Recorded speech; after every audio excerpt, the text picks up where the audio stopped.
Oh, of course, the game resets as soon as I start streaming. Of course. Oh.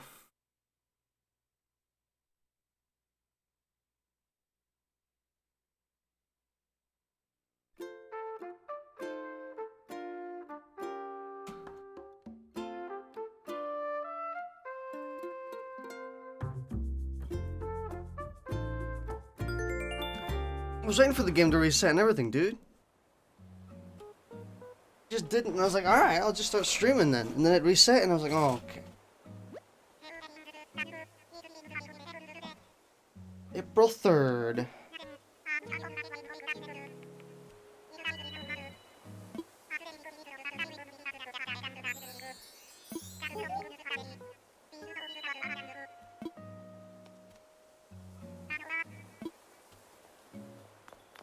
Ooh.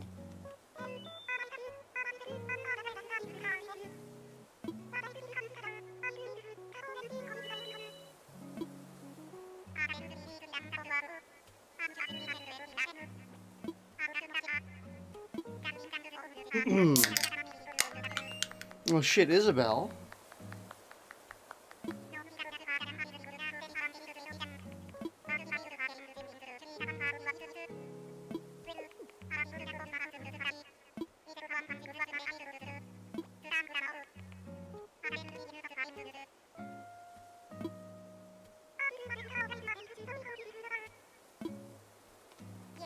Isabel Pog.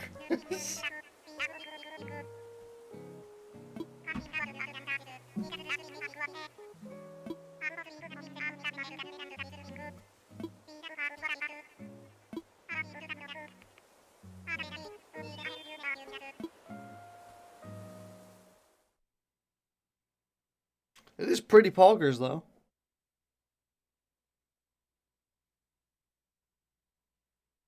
It's just come over. Isabel rocks up with the Slayer. I should have put a Slayer costume in this. Would have been slightly funnier. At least a knockoff.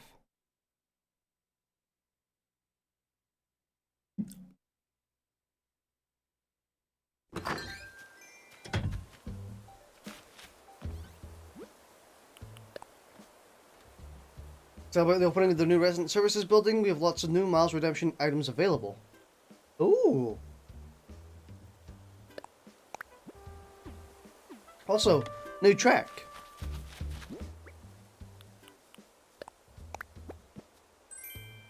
Hey, that's nice. Except for the fact that I couldn't fucking do anything yesterday.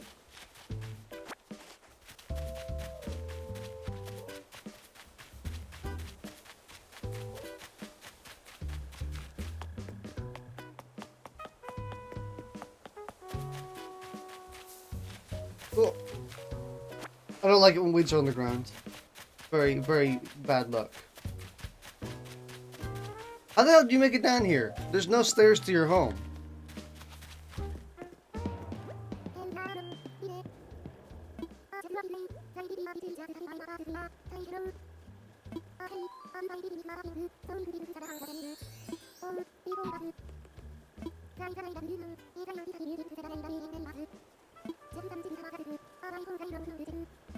Go left and up a small bit.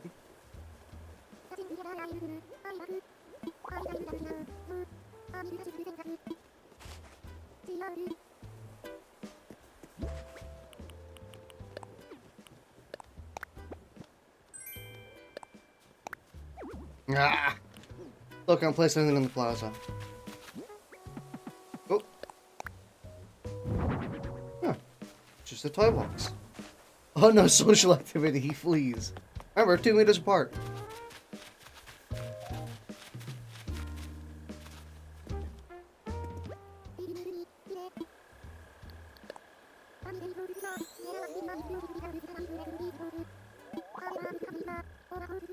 There are eggs in the tree. I don't want eggs.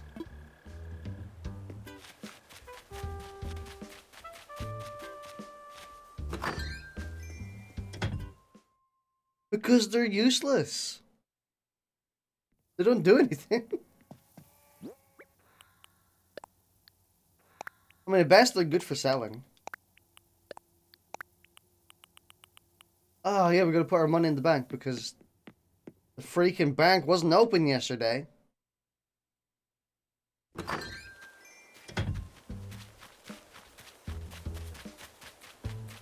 Plus, we can collect everything from the trees, I bet. Did you have to open both doors? You can open one door.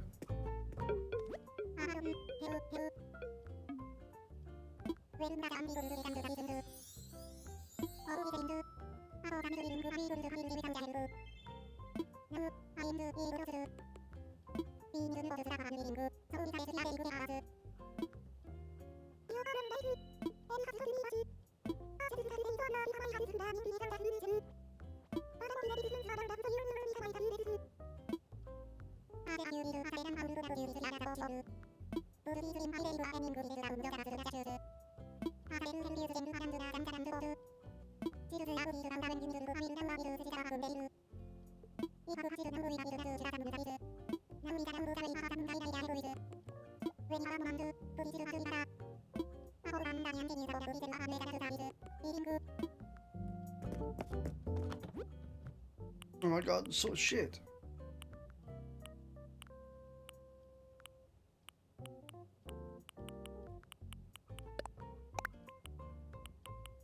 So many cardboard boxes, dude. Also, something I noticed. Every character now has their jingle now.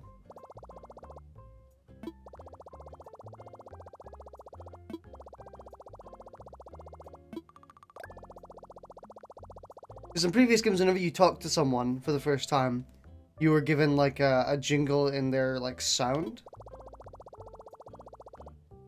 But in this game, it wasn't there. I didn't even notice. And then apparently now, after the building's been made, it's there now.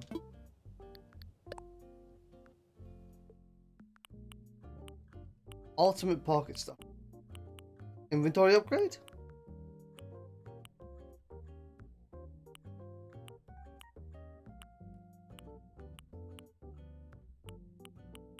Oh, that's cool. Oh shit. Big Gundam boy.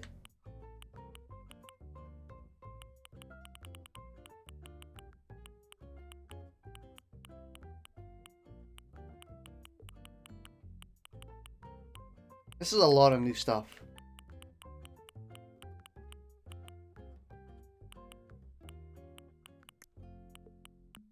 Bell voucher? What the heck is a bell voucher? Oh, you get... Oh. You get money.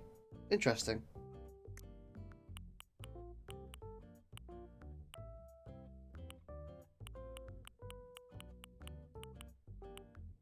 Kind of want the well, but we're not going to buy it. That's a big waste of resources at the moment. An outdoor bath looks pretty good, though.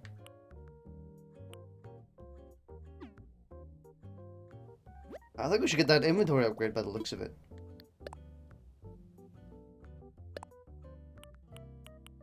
Thanks to the garbage can.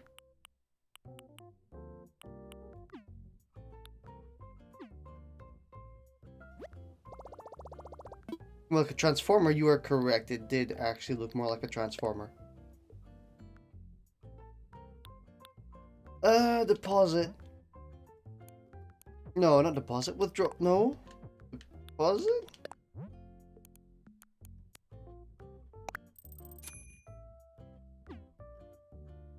Here we go.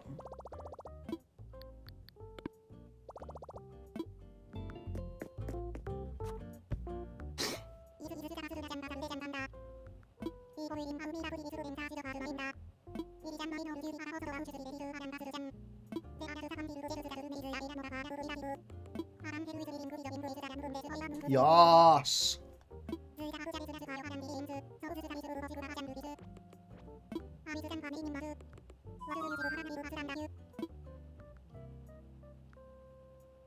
I need your help. You wanted my help?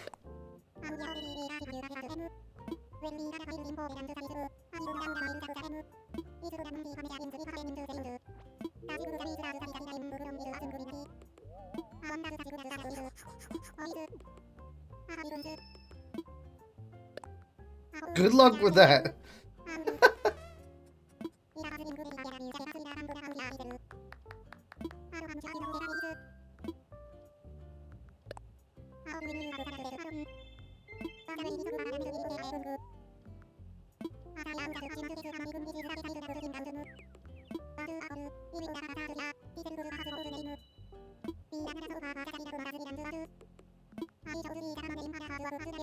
A KK? Oh, I like you refer to him as a KK. But no, a KK show.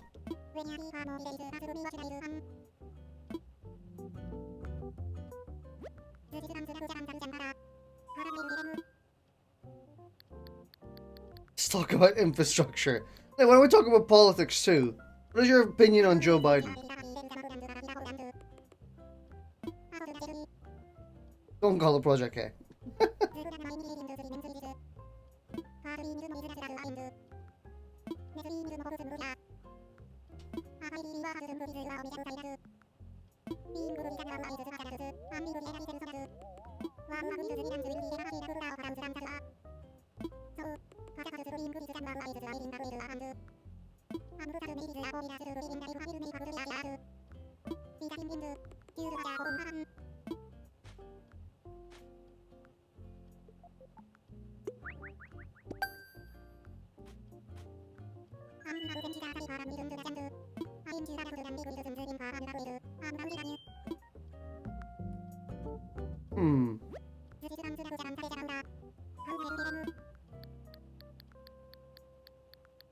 Oh, infrastructure.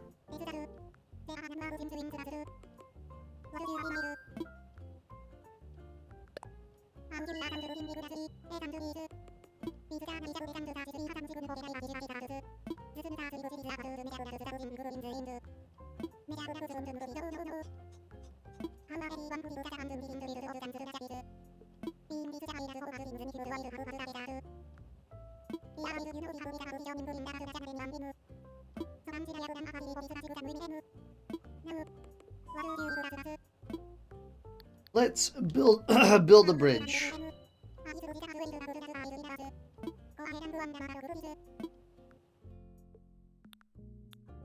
Holy shit, you weren't fucking lying.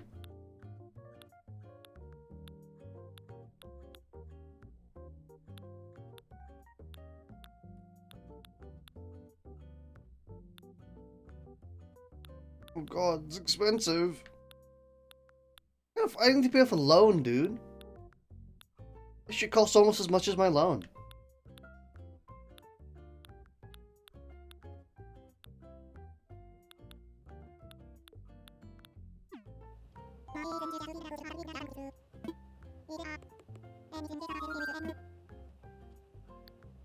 Let's talk about infrastructure again.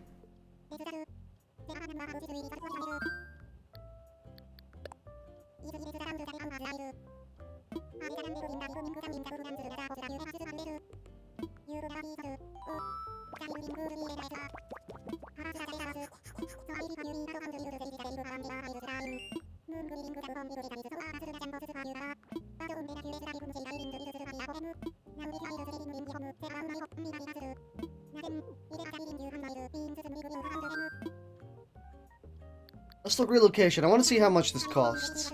I'm guessing it costs like 300,000.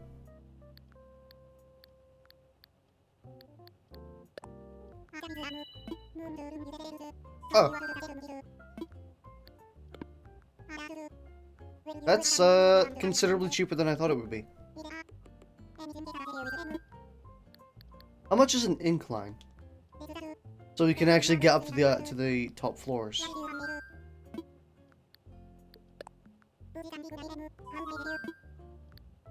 Demolish something.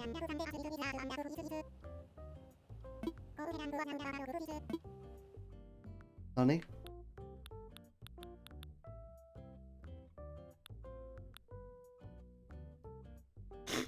It's just a freaking staircase, dude.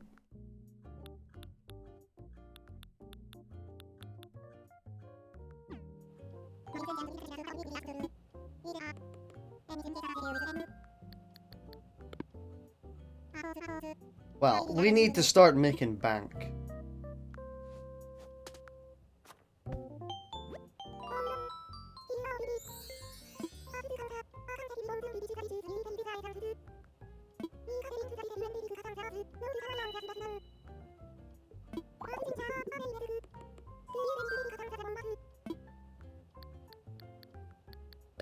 Sure.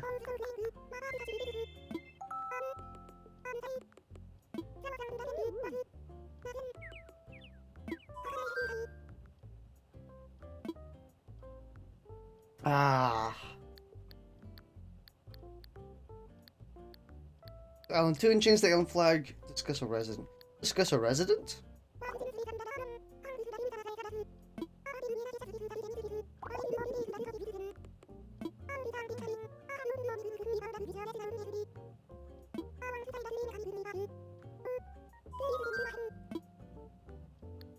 I guess not. Maybe that's a report system where you can report players.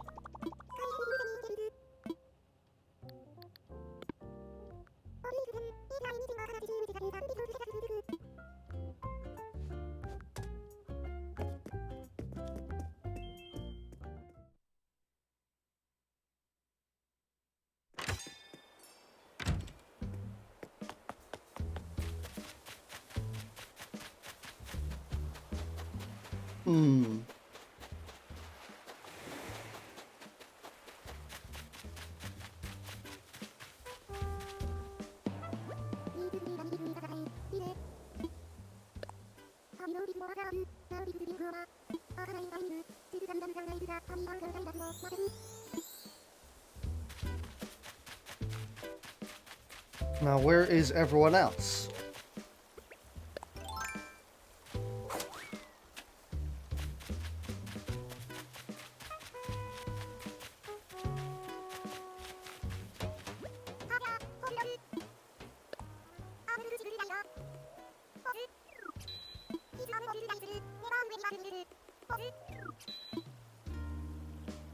That outfit doesn't suit you at all, by the way. But hey, they're actually like, it seems like once you get the building, everything opens up and the game kind of blooms.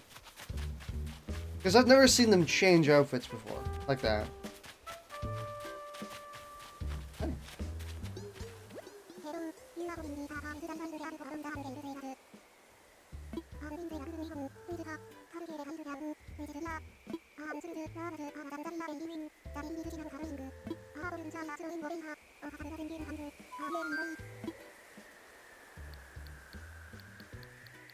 Mysterious flooring.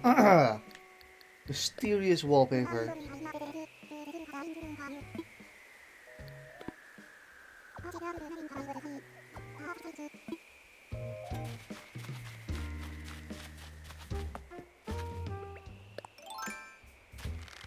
Oh, it's gonna be an egg.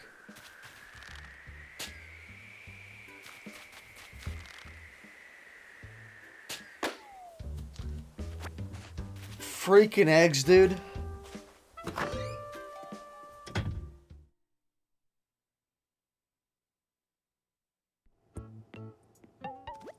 The urinal's back.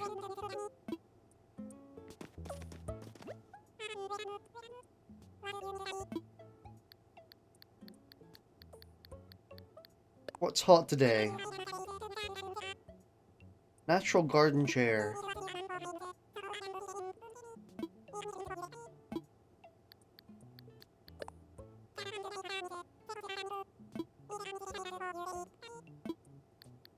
I don't know where to get turnips, so...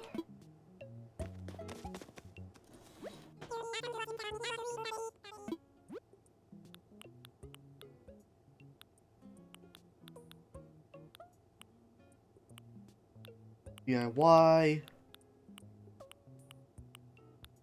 All the usual.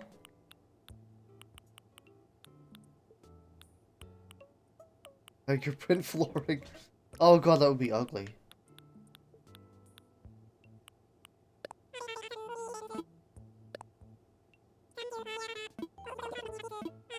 Alright, yeah. No money. So put all the money away.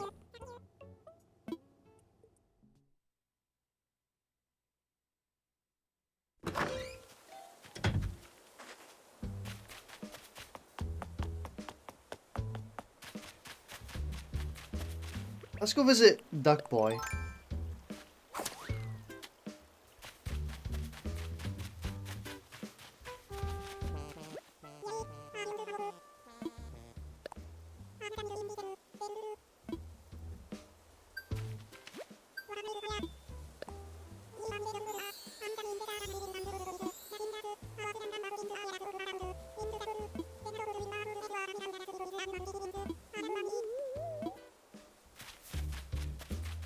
I don't think many people love Bunny Day.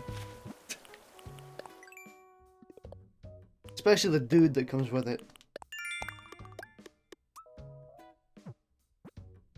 What is that? Sell a hot item for a fortune?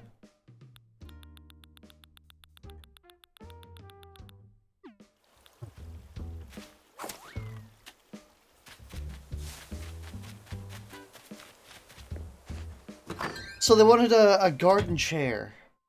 We could definitely make a garden chair, I'm pretty sure. Put the egg away. Put the monochromatic tile wall on the thing. Oh, it's a bathroom. Epic.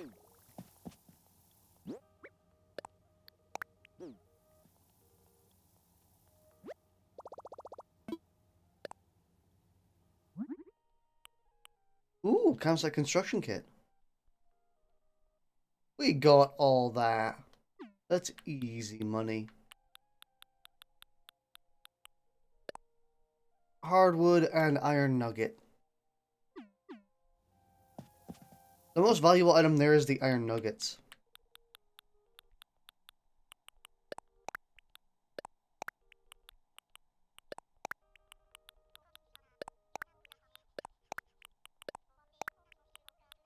I'll just take everything we think we need out with us.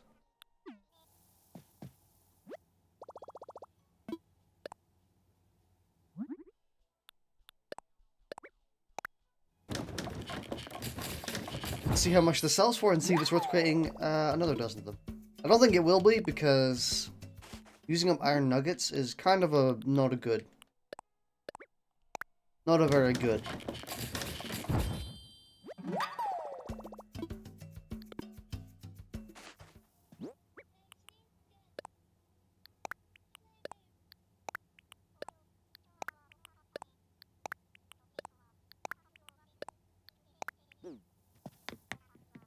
You know, it would be pretty embarrassing this entire time if there actually was like a multi-select system. Like, it should be the type of thing where you open your inventory, press a button, and it's like, oh, you're in select mode. Or, drag mode or whatever.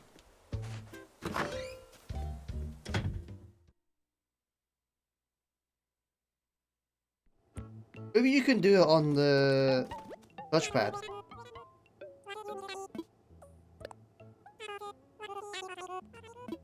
I am offering this. Let's spam it.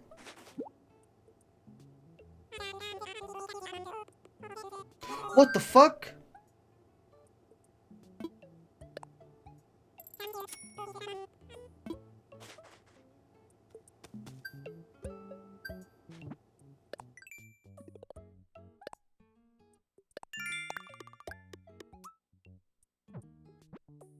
That's omega worth, by the way.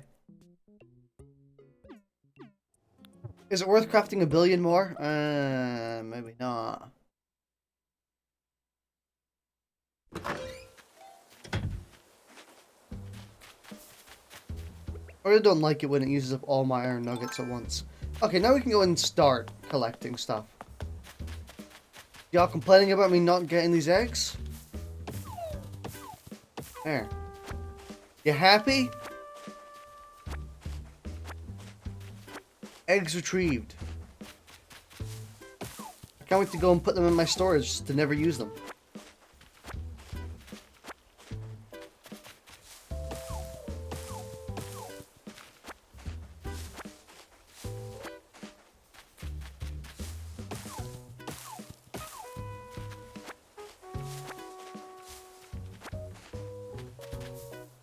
You know, whenever I'm not streaming, typically speaking, I'll be playing DBFZ. Not all the time, but sometimes. I'll just boot it up at least like once a day and practice for like 2 hours. And recently I've been I really don't know who to put as the third member of my team in that game. Oh. Is it the top of the hour? Oh, it is.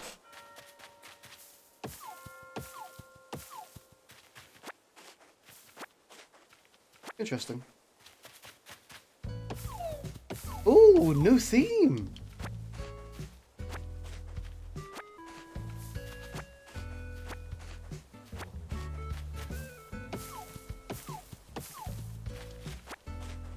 That's weird. It's so... I've never really experienced the game which, like, has you play it for a week, and then has a massive blowout in how things are, or, like, visual and audio.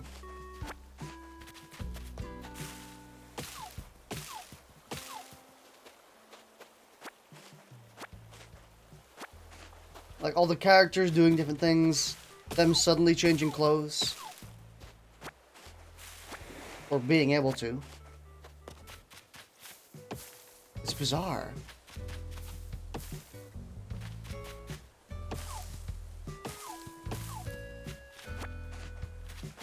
But yeah, I've been practicing a lot in DBFZ, and I have zero clue who to put on the third slot on my team. I know I want Kefla and Vidal. But I have zero clue about the rest. I have, like, ideas. I say like too much. But I have some ideas on who to put on.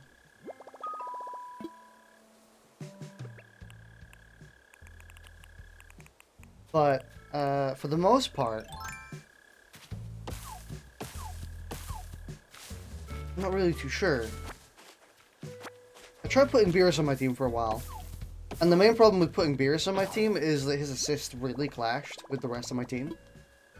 Where it wasn't an assist that was useful for Kefla, and it wasn't an assist that was useful for Vidal. Until I made it the C assist. Also, if you're watching this, you have no idea what DBFC is. It's just completely contextless, I assure you. But only the C assist on Beerus works, but like C assists recharge longer.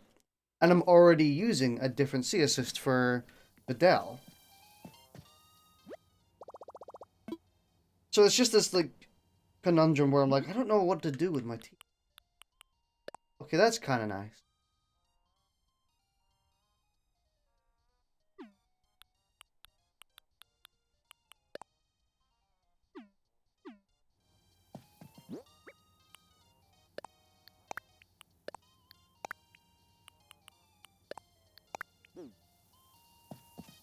I tried putting Blue Goku, Android 18, Android 21, Beerus, and a handful of others. And I'm like, yeah, they don't feel right, you know?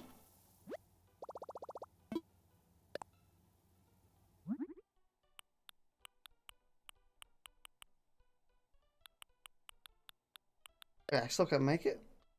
Oh, right. The Flimsy X moved.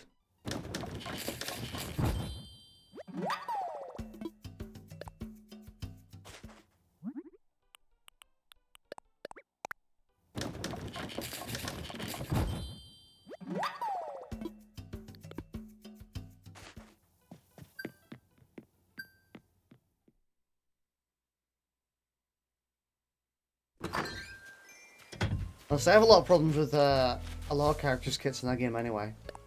Characters I really want to play, because I like the characters. But they have, like, kind of really not satisfying playstyles. Like, Android 18 is probably one of them. Where I really like her, but her kit feels really aimless.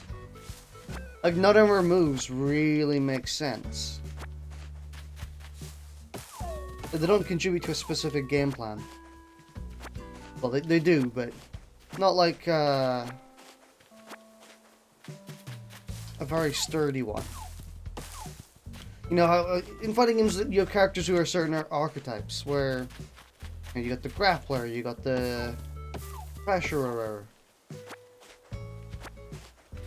the zoner, stuff like that. And like Android 18 is kind of none of them. She's got a command grab, but she's not a grabber because you can't like do anything with it.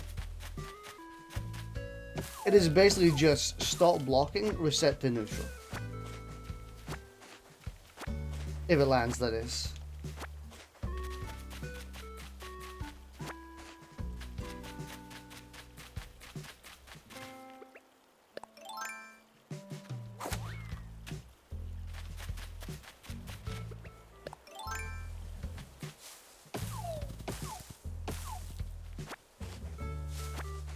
See, I'm really not sure what to do with my team.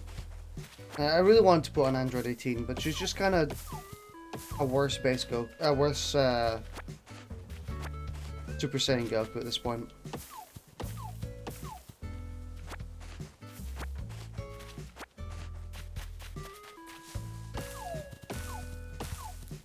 Also, her normals are crap. How many freaking eggs, dude?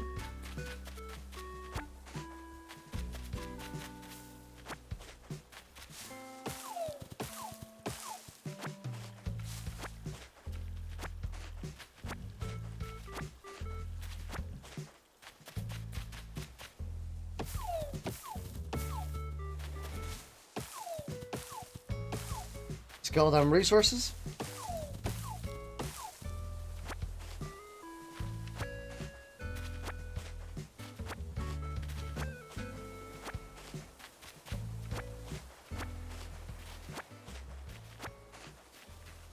Since so much suddenly changed about this game, I wonder if the islands changed.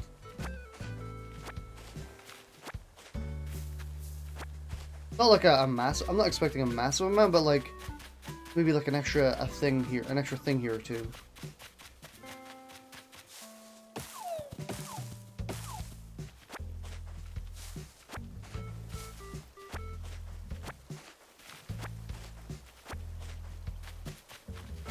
Hey, money tree.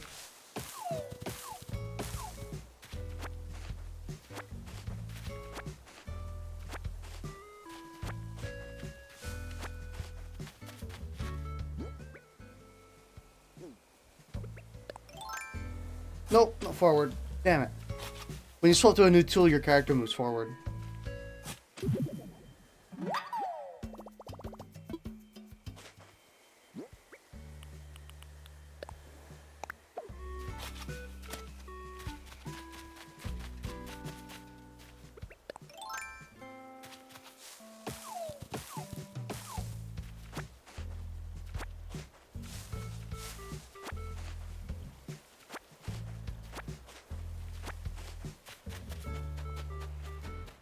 Ooh. I mean, it's just an egg, but to the luckiest finder of all, you pick this up, so you get this prize, an egg recipe. Could this be your lucky item? You better start crafting it. Look at display if you want to find out.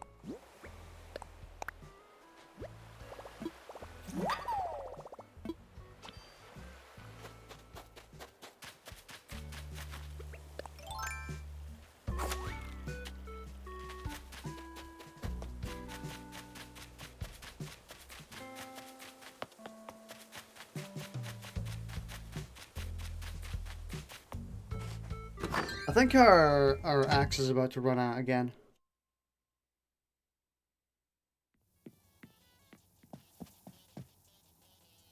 Consistently using your axe, stone axe, tends to make it deplete really, really fast. So we're gonna make another one, just to carry with us. Because it's in the in-between period where it's about to break, but it's not breaking enough to... We aren't doing anything about it.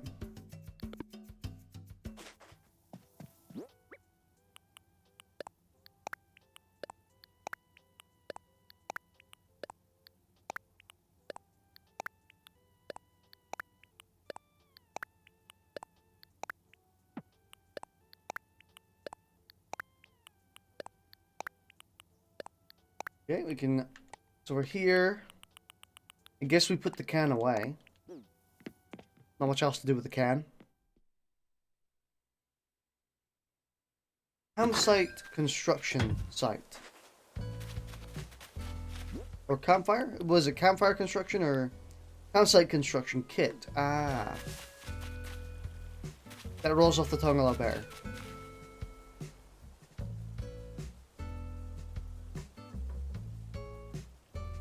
Where do we put it? Look at the map.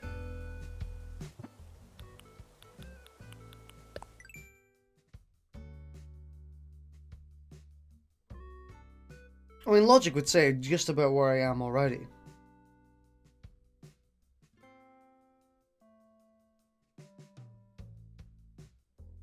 We could place it on the right.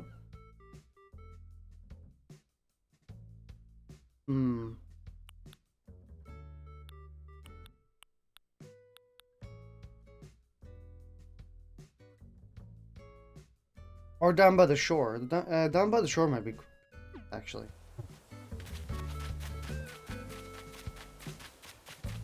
Or somewhere like here.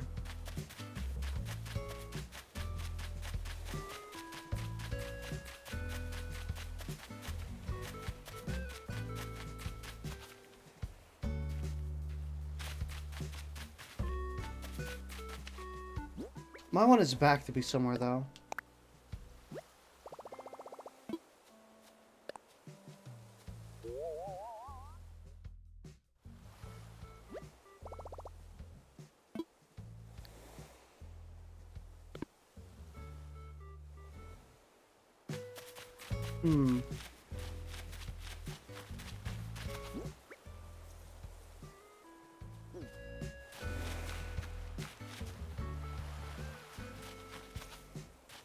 I guess we could put it there.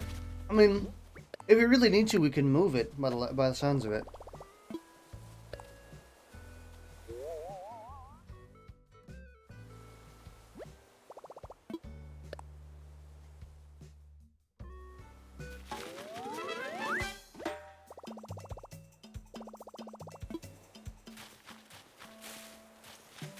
Might have been better a little bit more to the right, but we'll deal with it.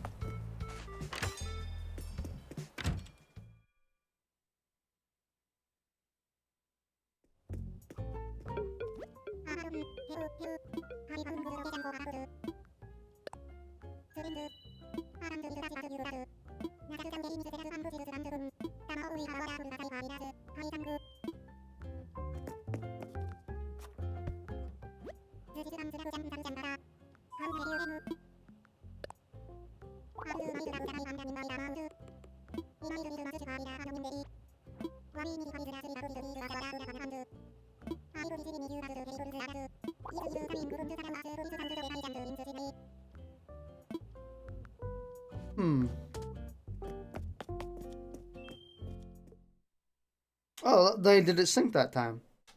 I thought they would automatically be offset.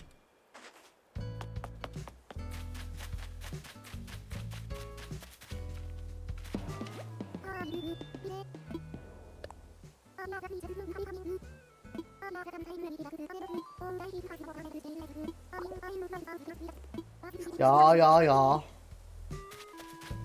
We know about that.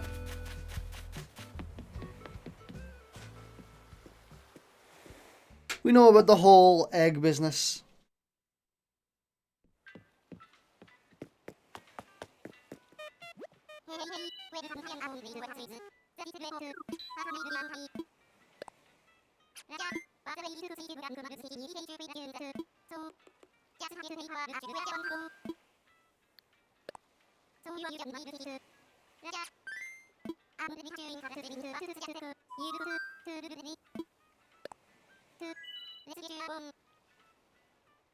Man, it is really weird how you can kind of half tell what he's saying without reading it.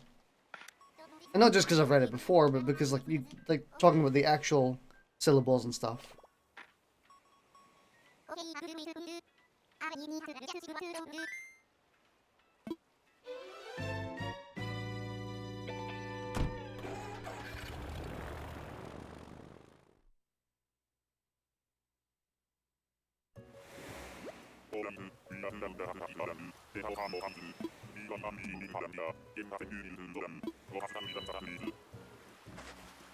Can do, buddy. Oh, this is at least a new island. Pretty sure I haven't seen this one before.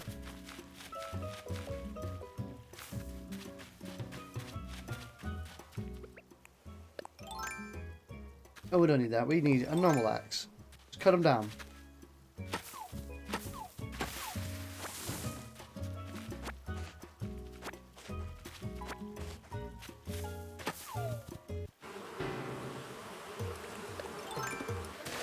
Oh.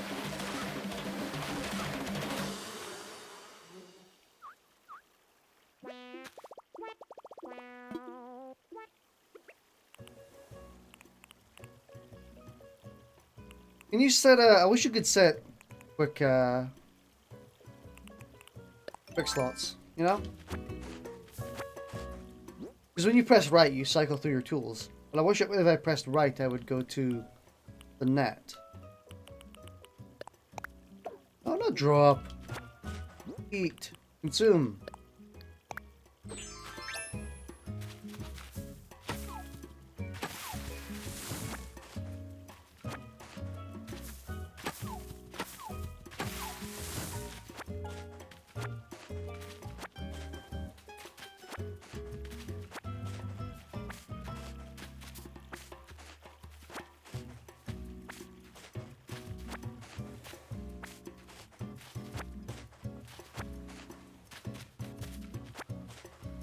And I'm so glad we get to do these now, again.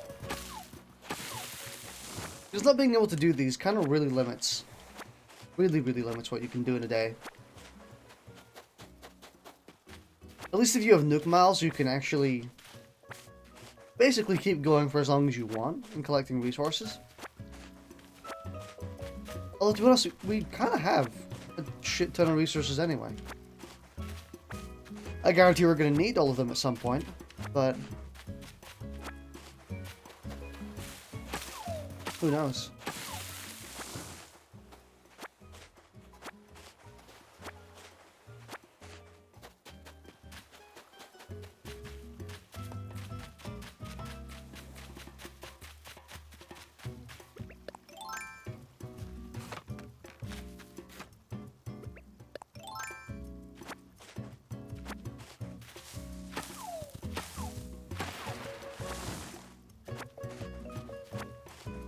We should maybe shake some trees to get some stones.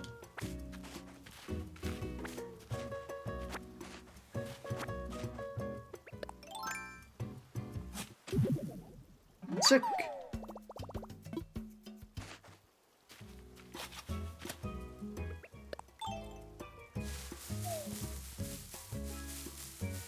Come on.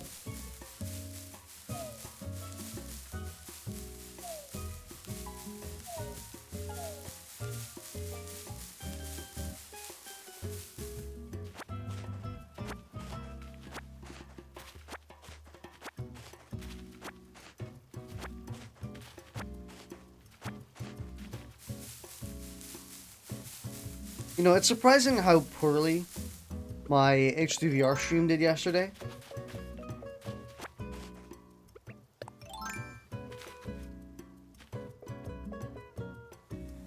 Actually, it's easier if you do it from this angle. I guess we're doing it from this one?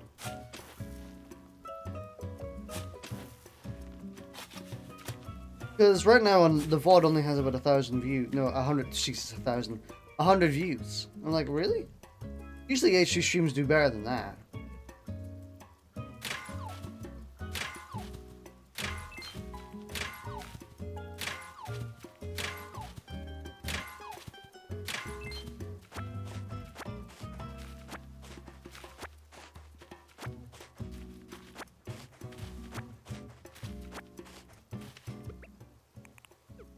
So it was just a bit surprising to me.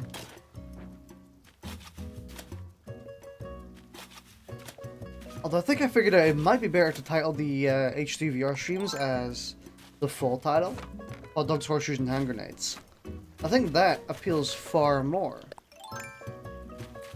At least from what I can tell.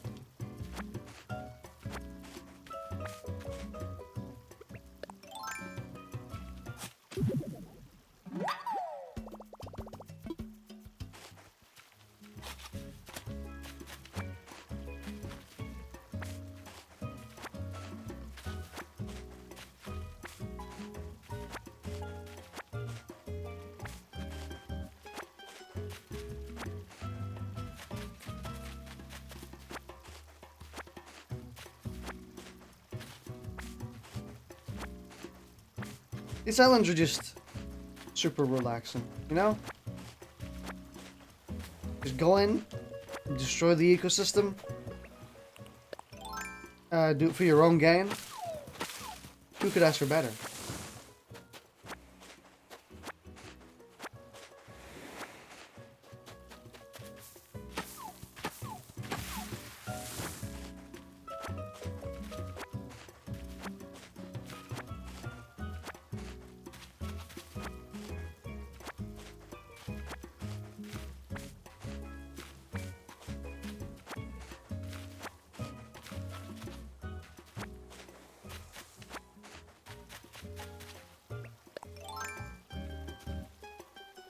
The rocks are always the most interesting part, I feel.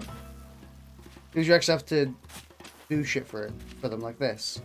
You have a strategy.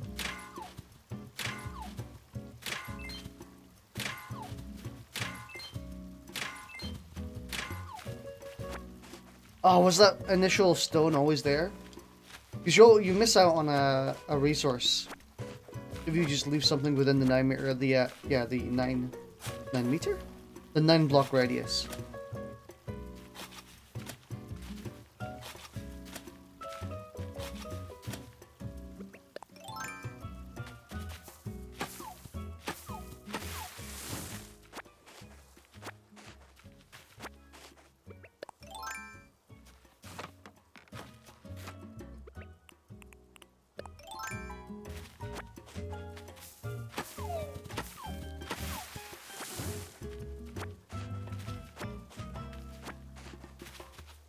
Did I miss that tree? Right below me? I might have missed it.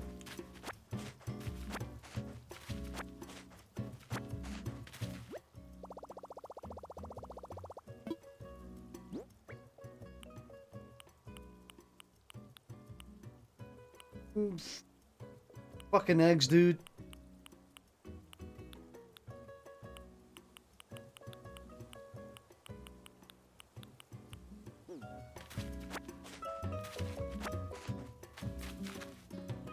Man, these eggs.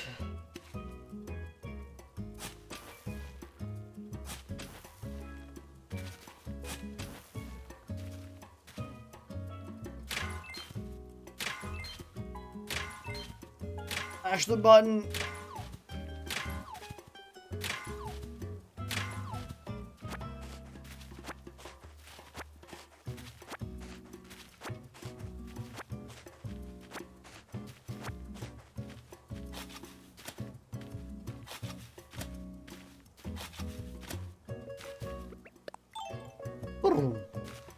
Look at the axe. Thank you.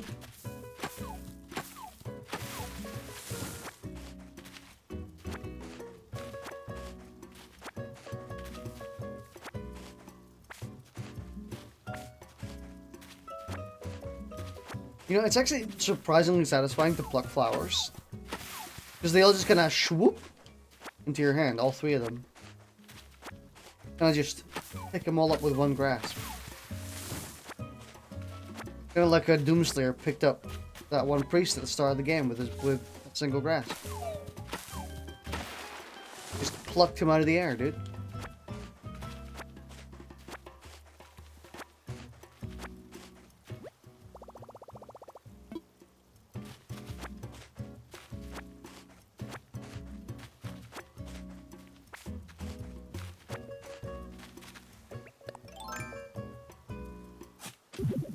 Thank you, egg. Oh my god. The one tool you probably don't want to break. Especially when you still have a thing to go.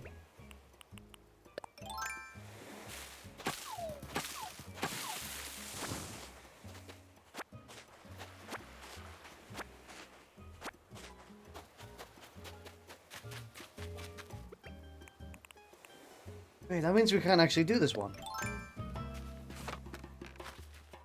Yeah.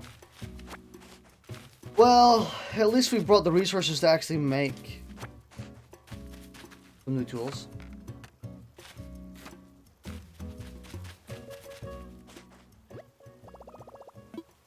Ah.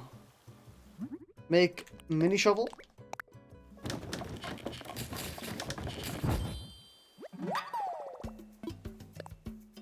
And then make good shovel.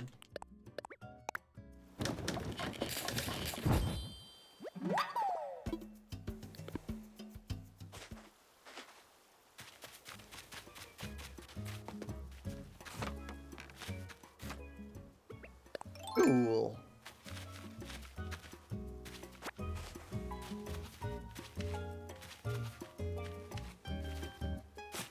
You know, this may seem counterproductive. Going to the side that you actually have to dig holes in instead of just going up against the wall.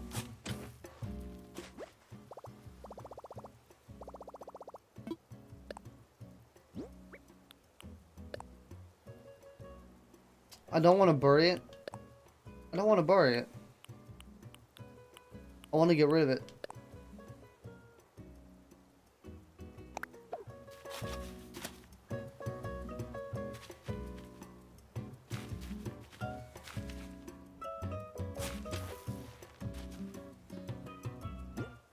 Now what do we do?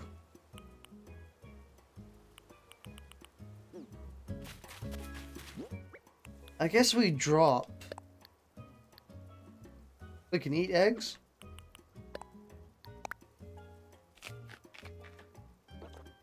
Oh, but that counts as fruit.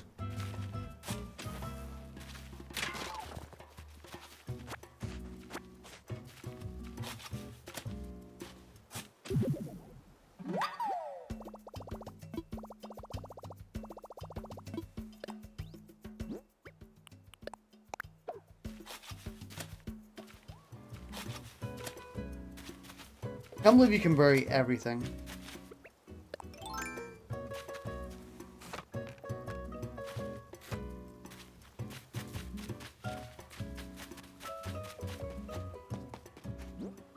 Well, I suppose we start eating.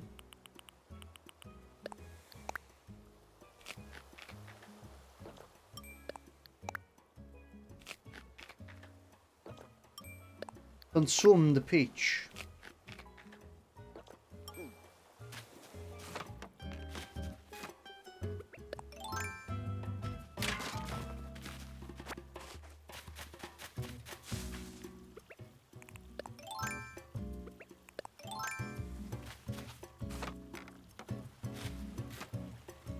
Then we pole vault.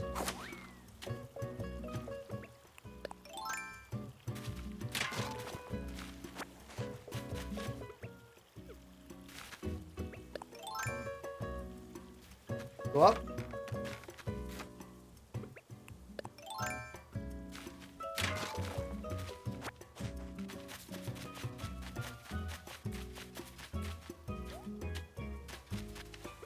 There we go. Island completely destroyed, almost. We still got some trees, actually. But do I care enough? Maybe. I also wish we could fish. Oh.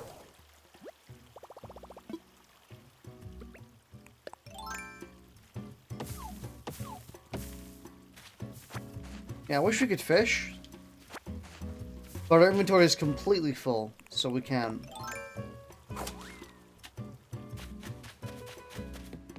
Stop.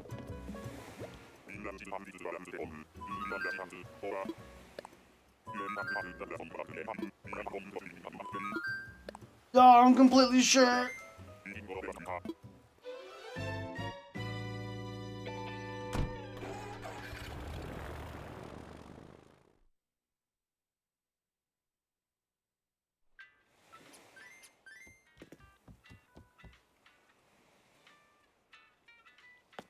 Alright, cool. I don't think we should spend any of our, nuke miles. Because we won that sick-ass upgrade, dude.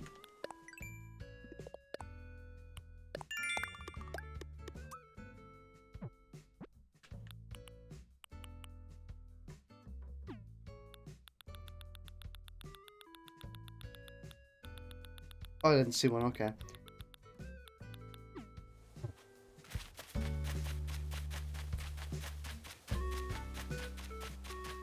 I guess we go in here, offload all the resources, get all the eggs, maybe some of the fruit, and just go to town on selling it.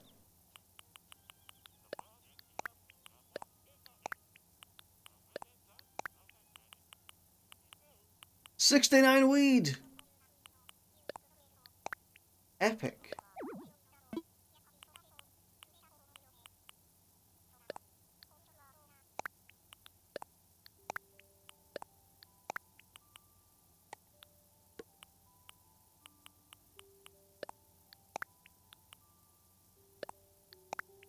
So we want to sell all of our eggs, because fuck that.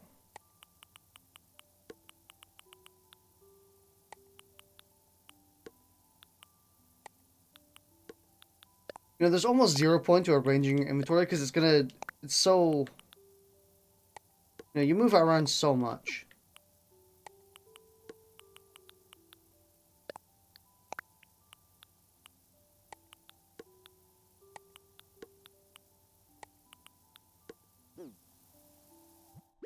Right. What are we gonna sell? I wonder how much these flowers sell for.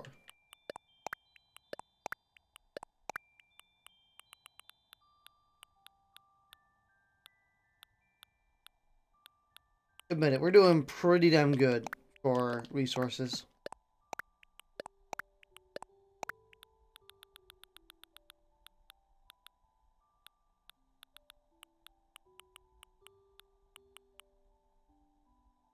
Are there any fossils?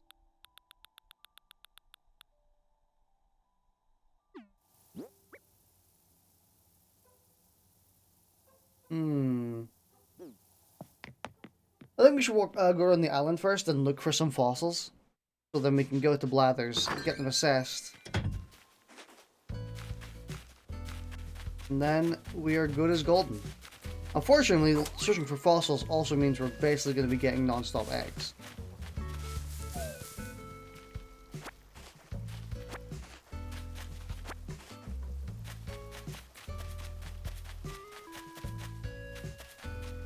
No, I'm only going to pick up stuff we can sell right now.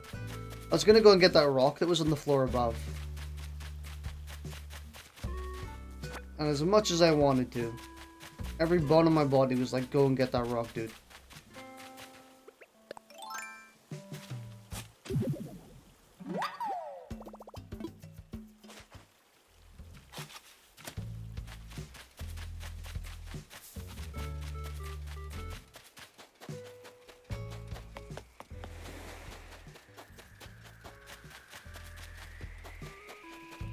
Sounds like freaking airplanes. There we go. No, I thought it was a fossil.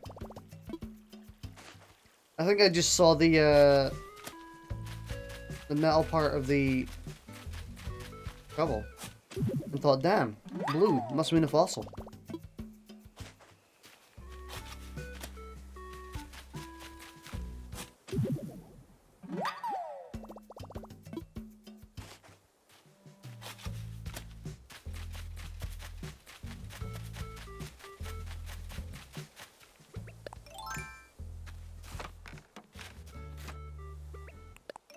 Thank you.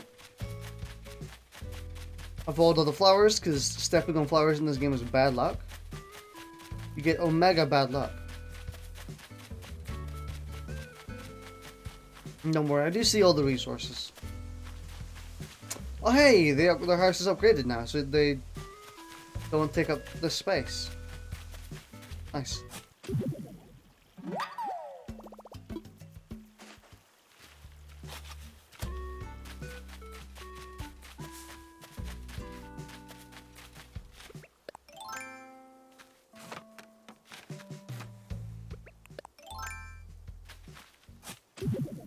Sick.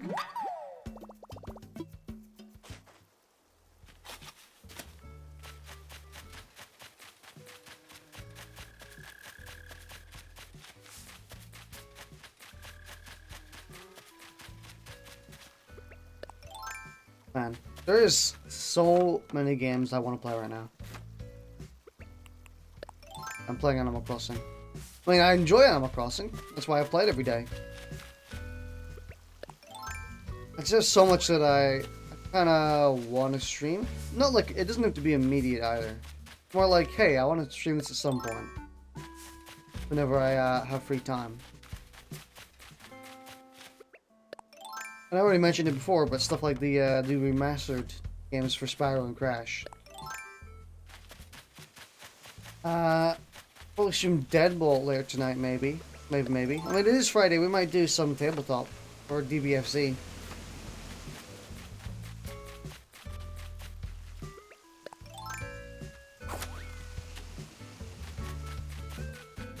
That's how Fridays usually go.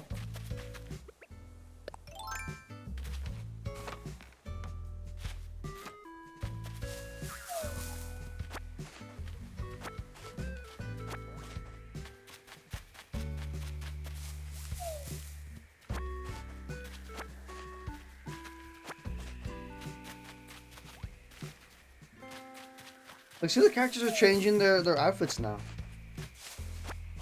It's weird. It's weird.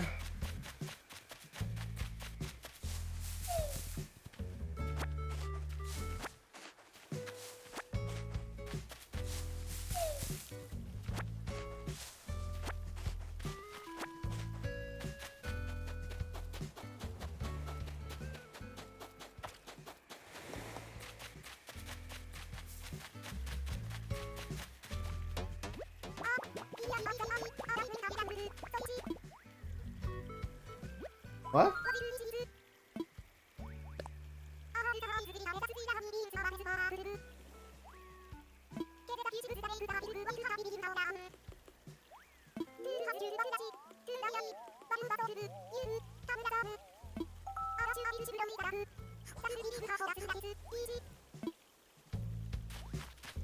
You get stung or something? Or she's just yelling itchy because she feels like it? It would not surprise me.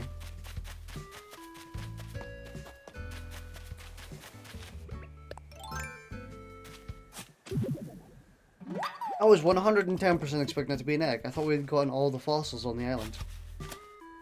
I suppose we didn't.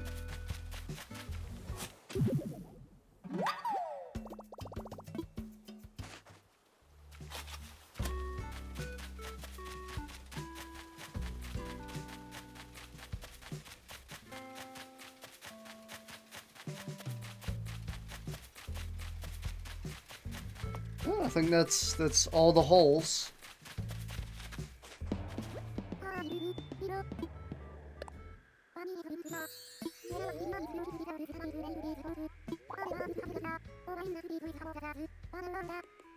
Ooh, now that's information we didn't know about.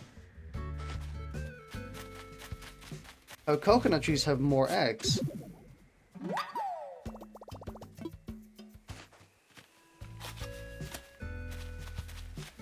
Interesting. At least we were given some sort of new info from that.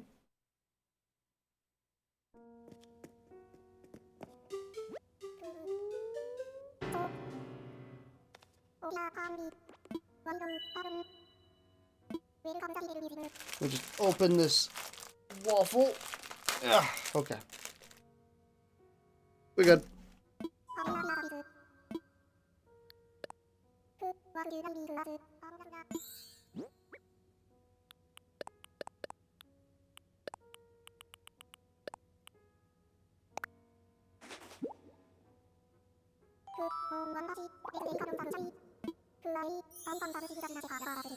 Oh, but some of them are.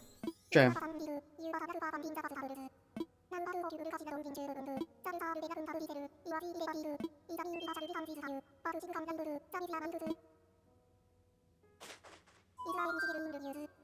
Yeah, I would like to donate these, please. Mmm.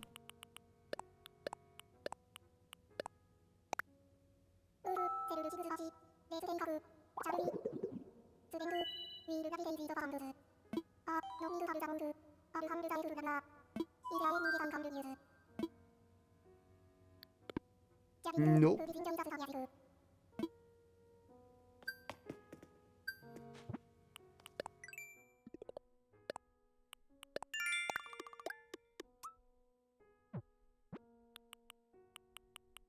Go on, give us a 5.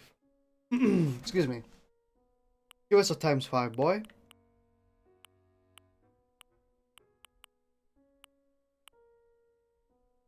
We're about to get this one.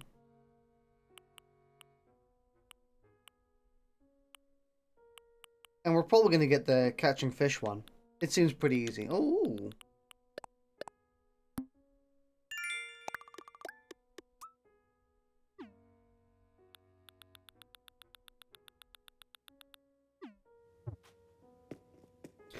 We don't have a lot of slots still filled. I wonder what we haven't done yet.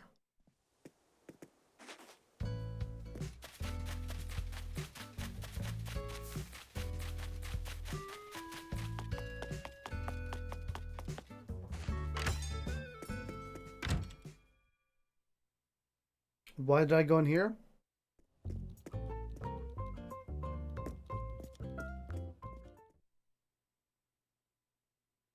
And they never even noticed.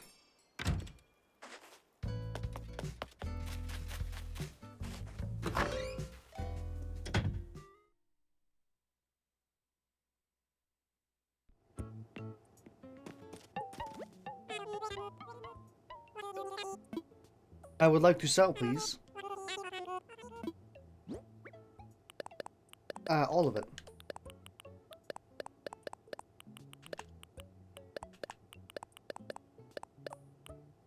There you go.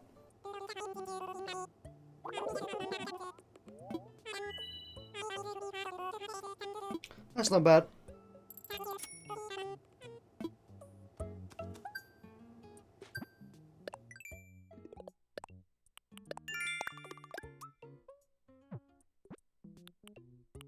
Catch bugs and catch fish.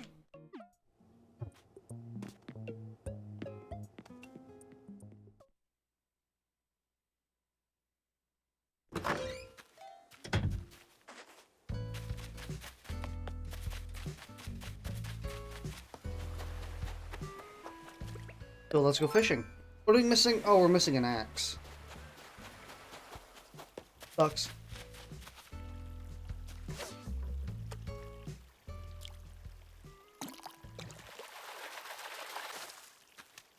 Roach. Or loach. I keep calling them roaches. Except roach, but with a weird inflection as well.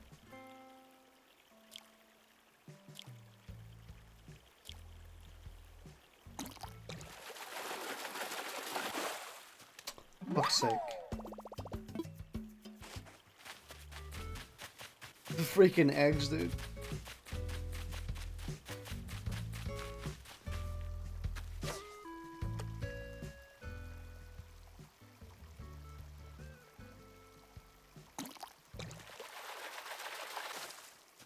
Can't fool me with doing an instant grab. Can't fool me when I break my tool.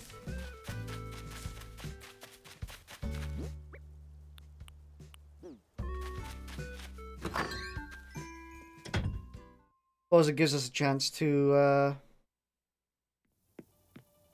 build an axe as well.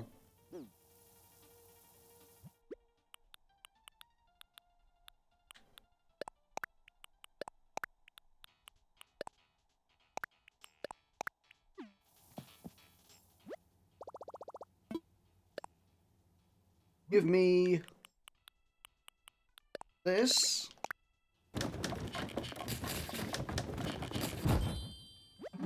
Also, you know one game I can't wait for? Breath of the Wild 2. I really can't wait to see what they do to up the first game. Because the first game was like, I spent something akin to 140 hours in that game, I think. I was trying to process some, like, how much I actually played the game. But yeah, it's somewhere around 140 hours. And majority of that was just free travel.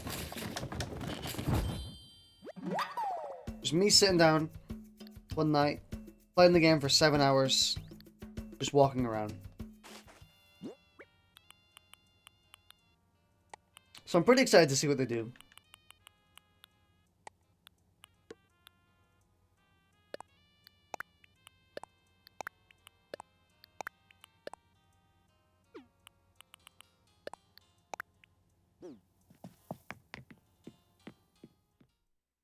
I just can't really think of anything that would really benefit the game. It's one of those games that's so big and vast with its mechanics. And so many small little intricacies in how the game systems collaborate with each other. And I'm just like, I don't know how you'd improved Breath of the Wild. Like, visually, maybe?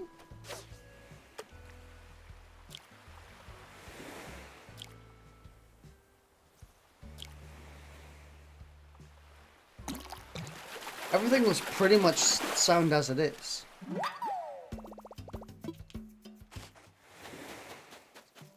And then on the other side of the spectrum, I'm kind of worried that they're not gonna improve the one aspect that I think really should be. Well, not improved, but more like changed. Where if it's a direct sequel to Breath of the Wild, they're probably gonna be inclined to use the original map of Hyrule. The one from the first game.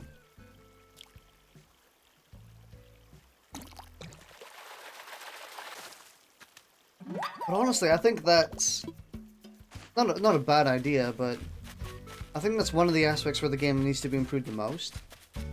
Or changed. I say improved, but I truly mean changed. Because no matter how many game systems you add, if it's the same map as Breath of the Wild 1, I'm not really going to be as interested to explore it. Because, you know, I've already explored it before.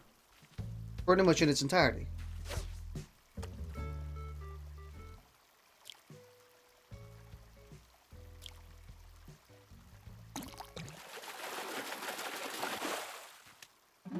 So I hope that the map sufficiently changes if they're using the original Hyrule map. And if it doesn't change, that's going to be a bit of a sad time.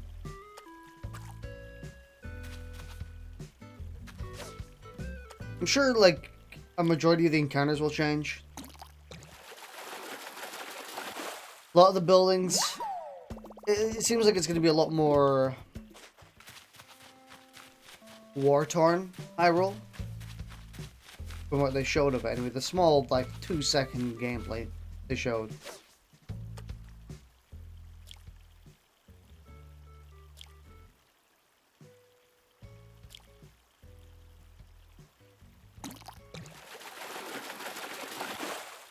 But I'm hopeful. I'm excited.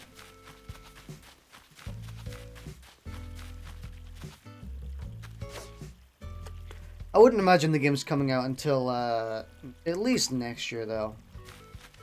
Maybe. You know, people think that them releasing a Zelda game, quote unquote, this early after the last one, it's crazy. But it's not.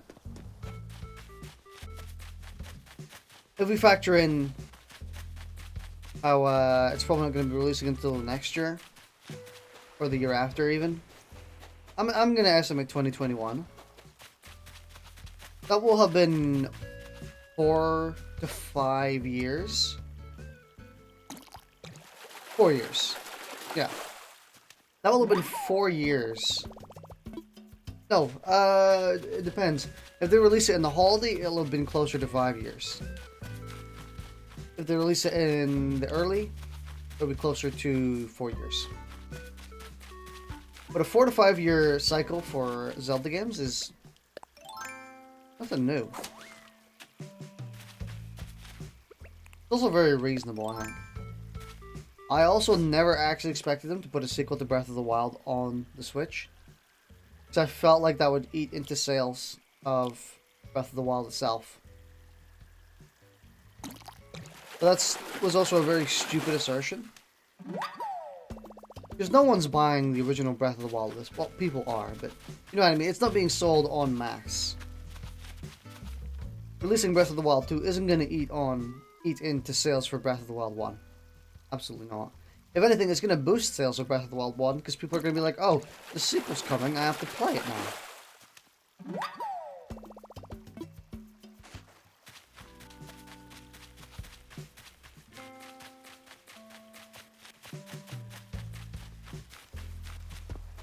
So if anything, you'll get more sales from making a new one.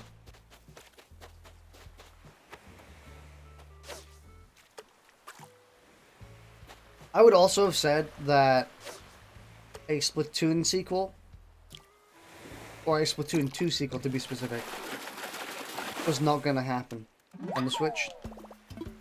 It's the type of thing where I really don't think that they're going to make Splatoon 3 and put it on the Switch. It seems stupid. Splatoon 2 being a fully online multiplayer game, it sustains itself much more than Breath of the Wild does. Or any single player game for this matter. You can release a sequel to any single player game just fine at basically any point. And you're not really going to eat into the sales of the last. If anything, you're gonna push more sales.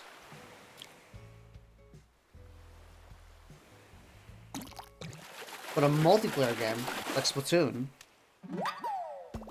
releasing a sequel on the same console, it'll basically just eat away at the fan base who's already just playing Splatoon 2.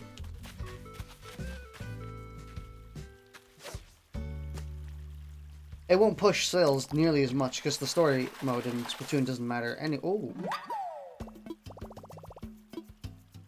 epic crustacean moment.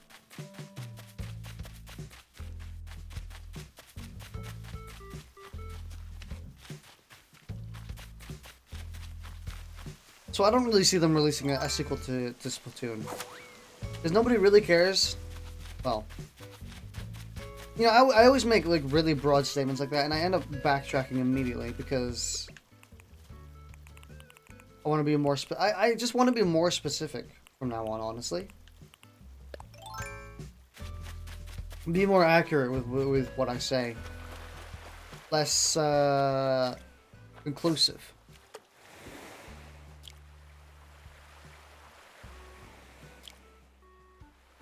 Speaking of that, I actually completely forgot what I was talking about. I know I was talking about Splatoon 2 in a sequel, but I forgot what I was about to say. Yeah, I don't really think a Splatoon sequel is coming on the Switch. Splatoon 2 sequel. I think it would eat into sales, and it would kind of kill the multiplayer on Splatoon 2.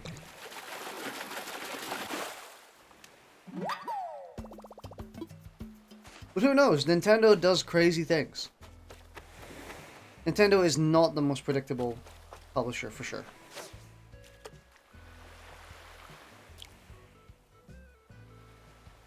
In fact, I would probably say they are the least predictable publisher.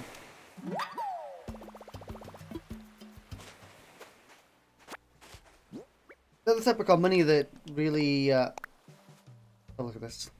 I dreamed I was an ultra super big time master of... I was an ultra super big time master of DIY. Oh, excuse me. Here's the recipe I made in my dream. I could have kept it for just me, but I like sharing fun stuff. Share the recipe with folks. Captain Prince Tea Crafter. Tea Crafter. Man.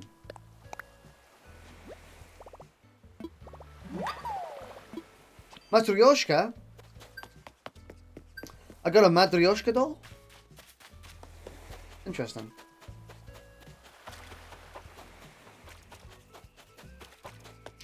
It is Russian time, comrades.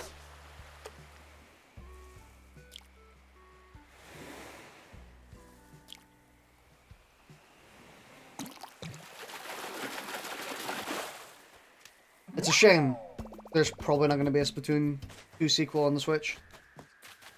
Because I really love Splatoon.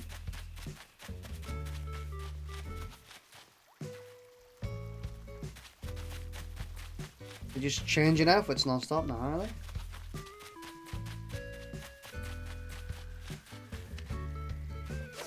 Splatoon 2 is probably one of my favorite games of all time. But it's the type of game that I would completely forget. I tend to forget games a lot, especially ones that are actually just my favorite. I often forget about Breath of the Wild, and I often forget about Splatoon 2. Maybe it's just like a Nintendo curse, where I always forget about Nintendo's really great games. Because, to be honest, Nintendo are kind of consistently great. They know exactly what they're doing a majority of the time. Not all the time, but a majority. Especially when it comes to just making good games.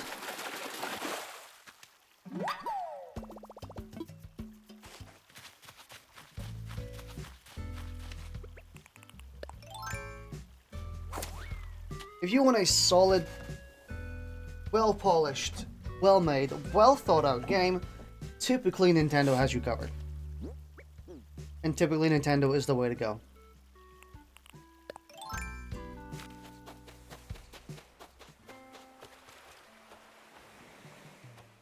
Of course, Nintendo always does the Nintendo stuff. Nintendo Labo is one of those cases where they haven't got a clue. You know, I'm gonna be honest here. I think they were on to something. What? That is... Ugh. But I do think they were on to something.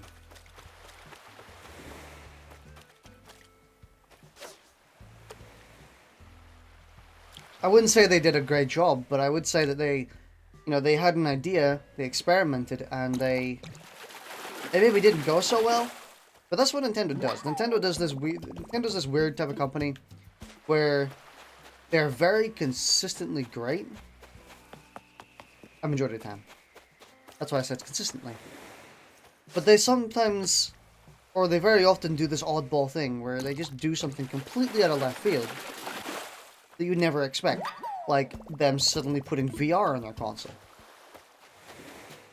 On their handheld console. Or them suddenly partnering with Lego to make Lego Mario figures, which have screens in them for some reason.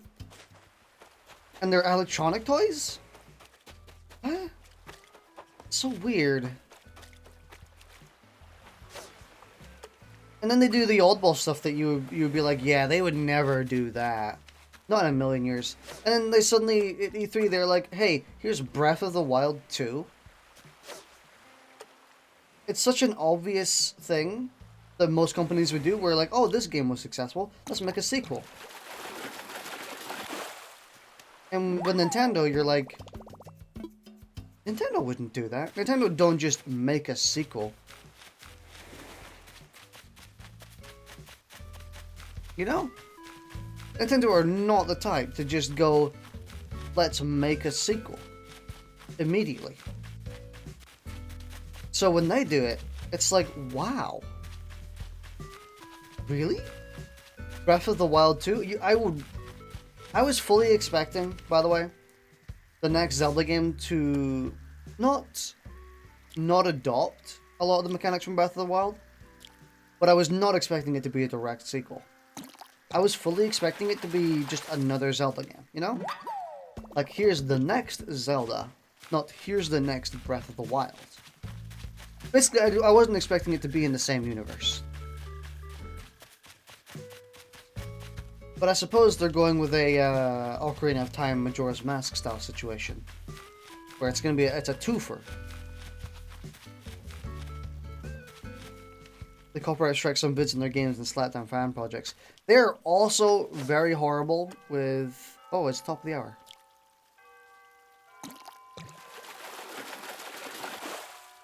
Nintendo are very horrible with fan bases. Like, they are kind of they're probably the most tone-deaf company. Wait, no. That's Konami. Konami is the most tone-deaf company. So if we're talking about the people who are actually, like, good... Ooh, new music. So you get new music every hour. That's awesome.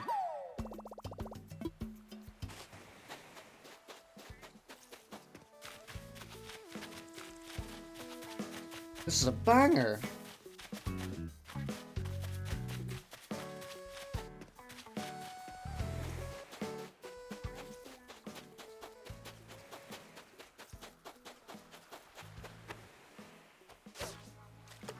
I would say, out of all the companies who actually do good work, Nintendo are probably the most tone deaf. they're still stuck in the early 2000s in terms of things like multiplayer, fan projects, videos, you know, copyright. They've made leaps and bounds since like 2016, but they have definitely not made enough.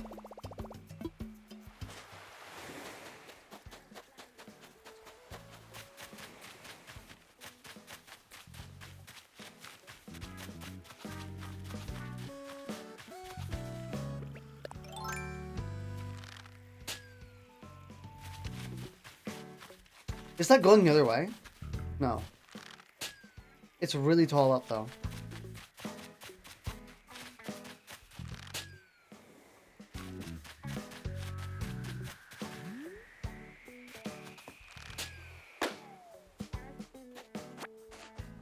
Then you got the rest of the companies. Also, Mario and Rabbids. Mario and Rabbids is a good-ass game. I didn't believe it, but they actually made me kinda like the Rabbids. Where the comedy in that game, I was actually kinda laughing. Like, it was actually slightly funny.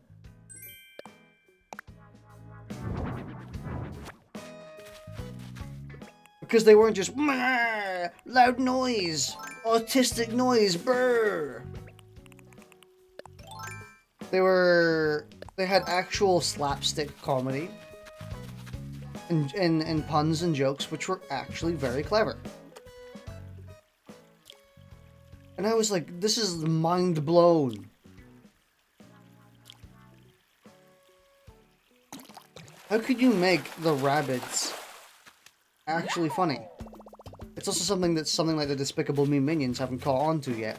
Where you can make really annoying, stupid creatures actually funny if you put the work in. You would expect something that's not been relevant for ages and slap it into Mario. Yeah. It was like completely just out of the blue, random shit that no one expected. Well, I say no one expected it, but that's not true. It was leaked. It's just, it was such a stupid leak that everyone was like, that is actually stupid. That is probably the dumbest. It's like a 4chan post where they're like, Mario and Rabbids are going to be put together in a game. It's made by Ubisoft. And you're like, yeah, okay. Come back when you gain a few more brain cells, kid. And then it happened, and they were like, actually had their hands against their temples. Oh, I should keep one.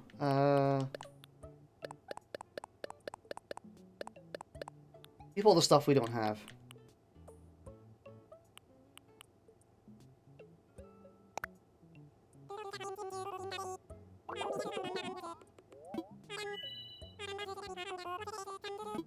Fishing is not a lucrative way to make money in this game. If you're fishing, you're doing it for the challenges or the museum.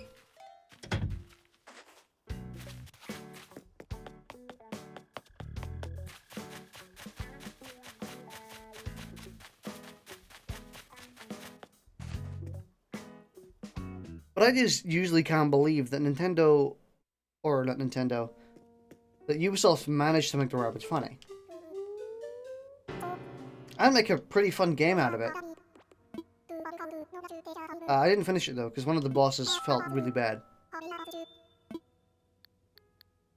Oh, not SS. Thank you. Wait, did he make a joke there? I didn't read it.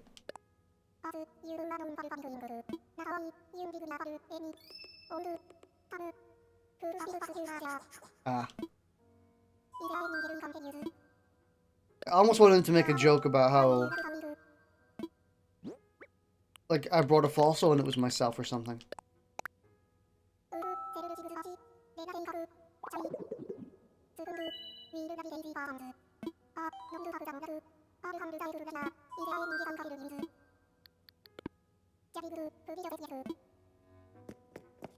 Do you remember that really horrible thing Nintendo did? Wow, that's the broadest statement of all time, and you're like, yeah, I remember that really horrible thing, and it could be anything. It could be several other things. And unless I specify, you're like, yeah, I know a dozen of them. But with the YouTube Creator Program. Which one specifically? Yeah, the YouTube Creator Program where they tried to make it so you were either a Nintendo dedicated channel, and if you posted anything else, you didn't get money. Oh no, they took what was it? They took a majority of your money. Wait, no, what? I think you need to start from the top, where Nintendo copyright striked your videos if you had any footage. Any footage at all. So they created this program so they, they could make it so they don't do that. Where you would sign up to their service, and doing so, you would get money from your videos. But they would still take like 20% of the money. And if you posted anything else, you didn't get monetized. It was also one of those really shady things where it's like you couldn't criticize them in an evil way. You couldn't, like, they could just shut you down at pretty much any point, and because you signed their contract, there's nothing you can do. AKA, it was disgusting. It was fucking horrible. And no one used it, and then they shut it down eventually. I think they shut it down in 2018. They're like, fine, sorry, it was horrible. We're bad. We're sorry. Our fault. And then the rest of the YouTube community was like, yeah, your fault. You dumbass.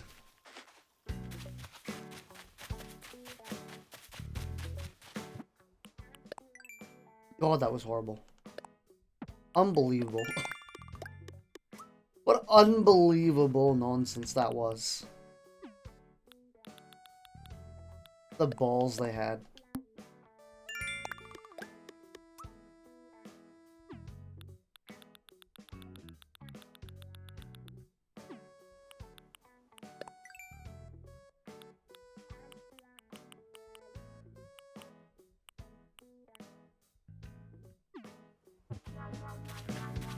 Dude, this theme is absolutely banging.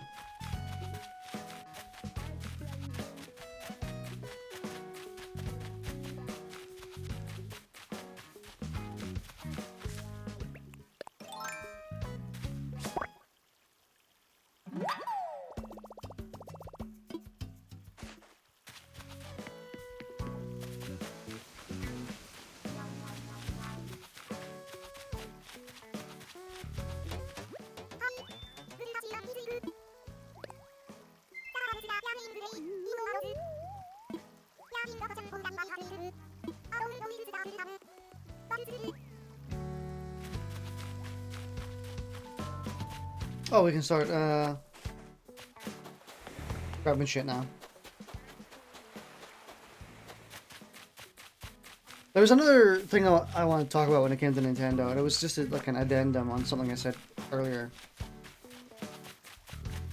I think it was about how they always kind of do the stuff at left field. Stuff you never really expect. I had like a really good point I made earlier, I think. I can't remember what it was, and I was going to follow off of it. Or not a point, as if it's an argument.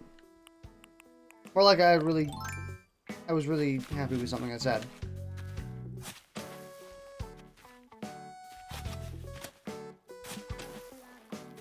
It was on the topic of like Breath of the Wild 2, Splatoon 2.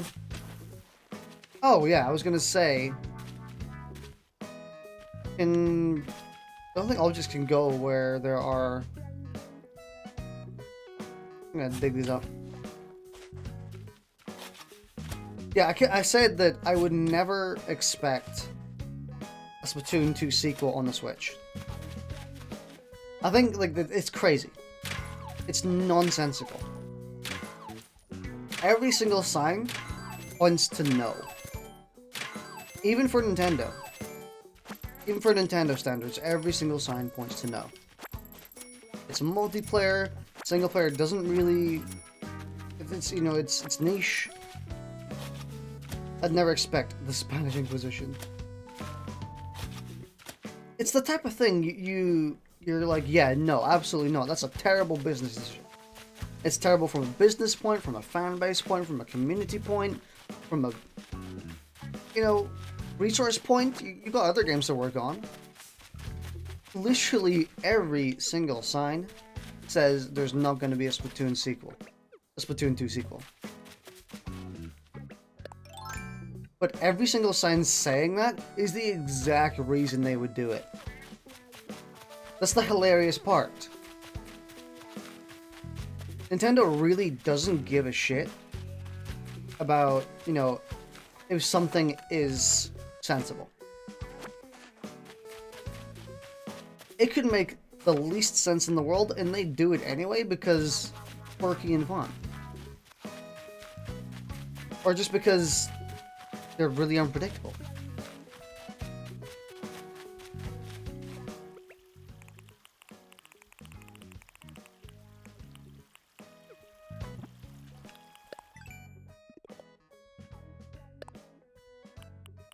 So that's why I think, like, I'm pretty mixed. I said I absolutely don't expect a sequel for Splatoon 2 on the Switch. But honestly, when you consider that Nintendo... Let me just read what this dude says. He's just talking about Bunny Day? Yeah. Oh.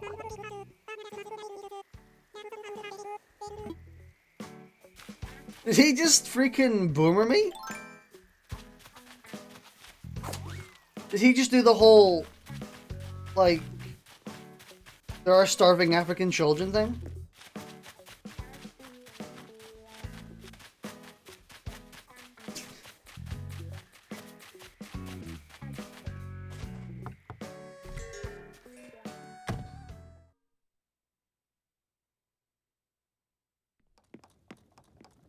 But since Nintendo tend to do the polar opposite thing that we expect,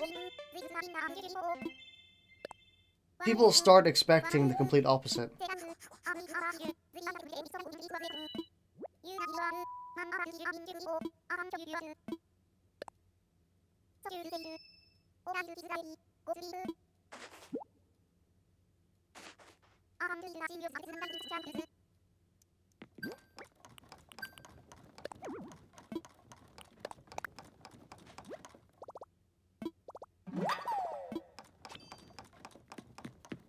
So I'm about 90% sure Splatoon 2 sequel isn't coming.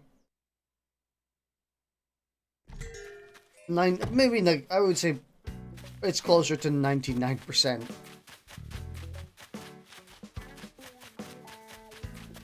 But then I'm also about 50% sure that because it's about 99%, Nintendo are gonna do it anyway.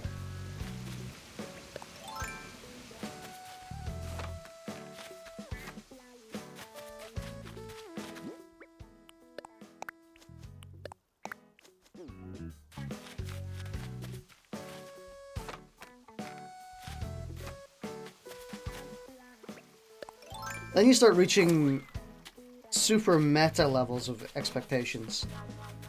Where, because it's so unlikely, that makes it very likely, but because it's so unlikely, that makes it very likely, suddenly it's very unlikely again, because Nintendo do the opposite.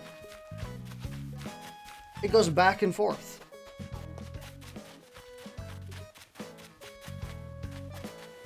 Nintendo are just weird. They're weird, dude. Stop producing really good games.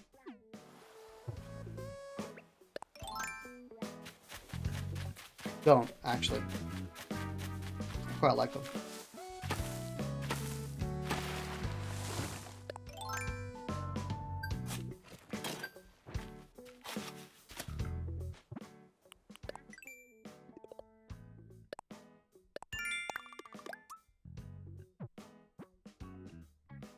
Still hot aim for a fortune.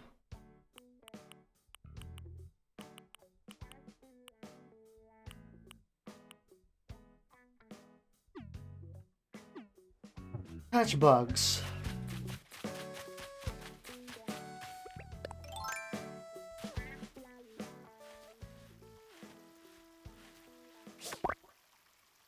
You know, I was also very surprised when they announced this Animal Crossing game. Not because Animal Crossing is on... No, actually, it is actually because Animal Crossing is pretty unlikely. Animal Crossing has never been, like, a big series. It's always super niche.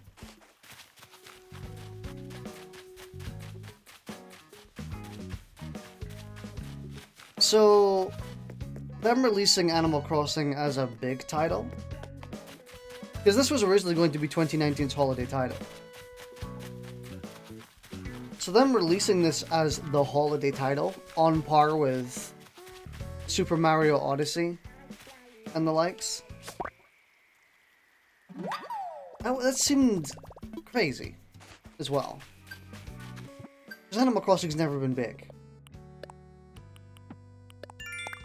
But, I mean, they did it, and they didn't do it, but it worked out, you know?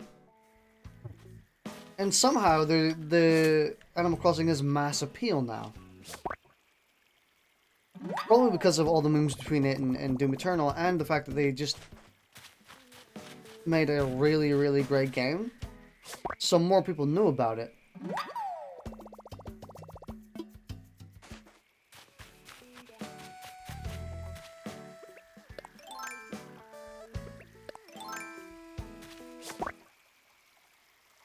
Now pretty much everyone knows Animal Crossing. It also actually, you know, it also helps that it was on, or it's on a proper system now. I say that as if the 3DS wasn't a proper system, but it was. But I mean, like, one that most people have now.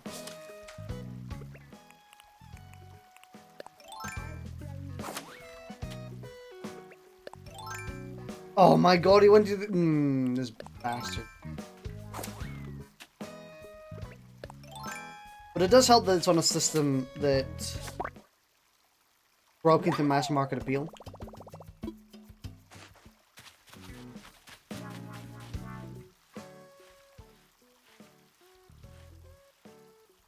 Should have gotten closer. I didn't want that.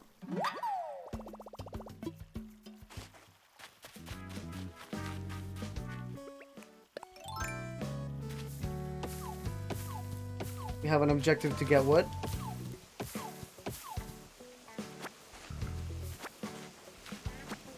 I'm pretty glad that Animal Crossing has mass appeal now. I'm also pretty glad that this they actually progressed Animal Crossing, the game now. Because as good as the previous Animal Crossings were, they were very simulation focused. You know? You played that game to interact with your villagers and form relationships. In this game, you can play it as a resource management, as a story mode, a progression. Well, we've got three eggs in one.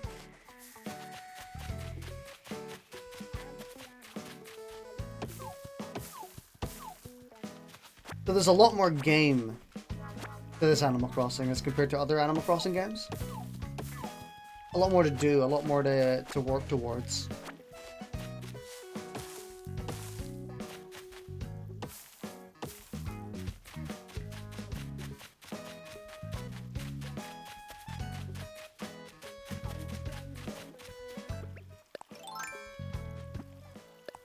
Big TLDR, Nintendo are freaking weird.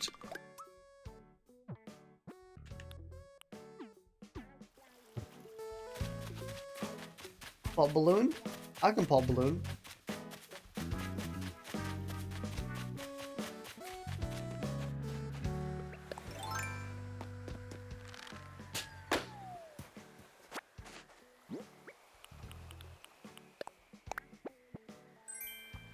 Thanks for the clay.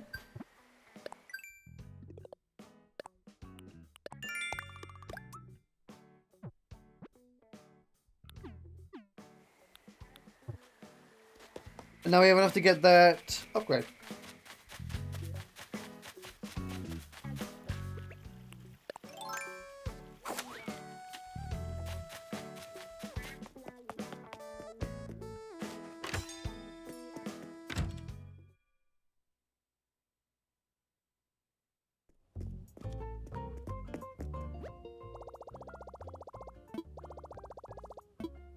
I would like... Let's upgrade.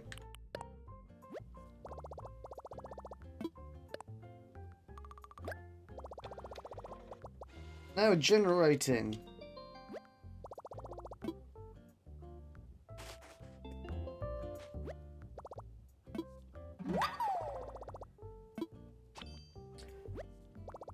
Master the art of organizing. I bet I can carry a lot of stuff now. Holy shit! Okay. I guess we have a lot more slots now. Also, I like how they just read the cards and they're like, oh, that makes sense. I bet the cards just carry more stuff, you fucking idiot. Get bigger pockets. Forehead. Your main character's like, oh, okay.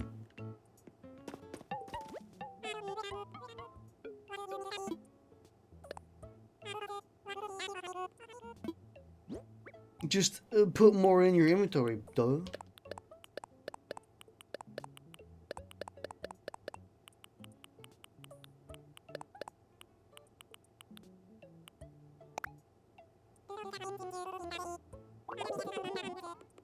It's gonna be like 6K. Done. Easy guess.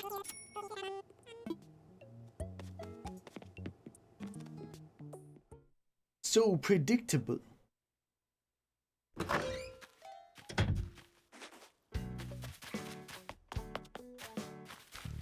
Now that we have a bigger inventory, what can we do with it? I guess... That means we can go to islands and just go to ham and not worry about our inventory going full. It also means we can fish and catch bugs for longer. Basically just means we can do what we do for longer.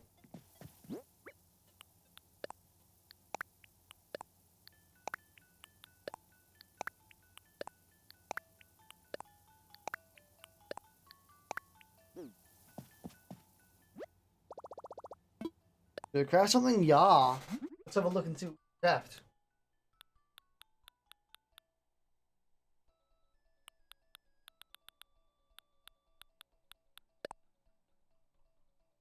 Hardwood and iron nugget. Is it worth making?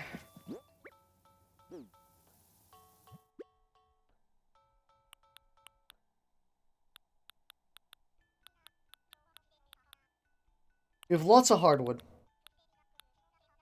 We don't have a lot of iron nuggets.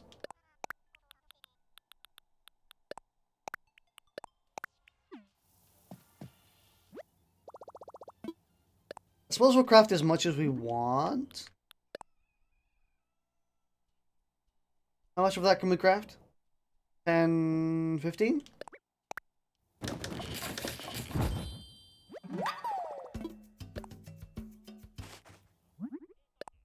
$15 times 4K is... So we're gonna get 30K bells from this. A little bit over that, actually.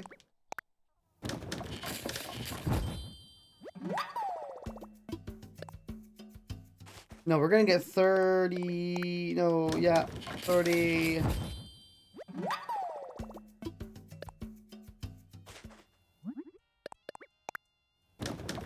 Actually... My math is bad. I know we're gonna get 30 something K.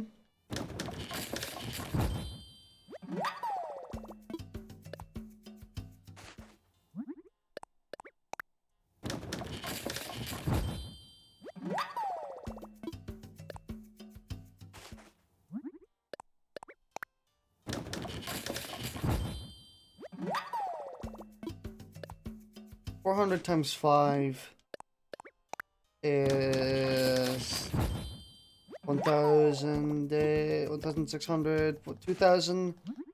So we're gonna get 36K? Is my math correct on that? No, what? That doesn't make sense.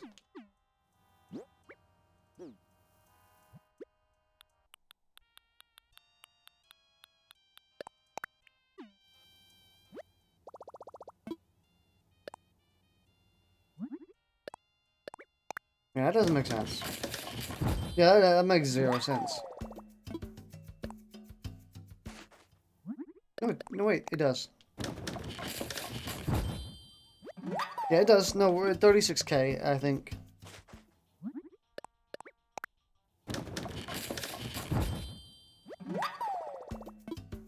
At least that's what I'm assuming. My math is horrible. So if I get this right, I'll be impressed. If I don't, I won't be surprised. There's also a chance that there's decimals, you know? Not decimals. Smaller numbers involved. So I could get it wrong.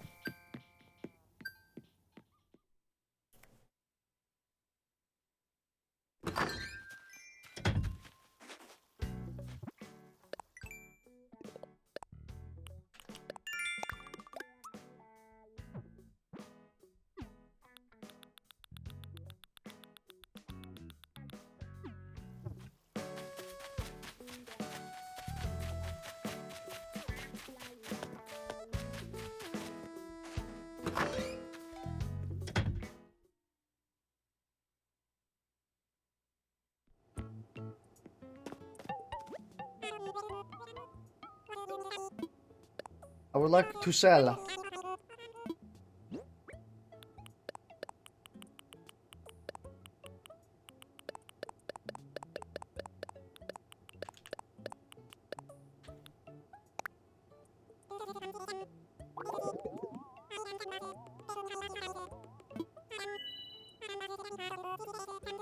Oh, it was double. I mean, that's a pretty good amount of money. That's a pretty dope amount of money, actually. That means we're actually scarily close to our loan.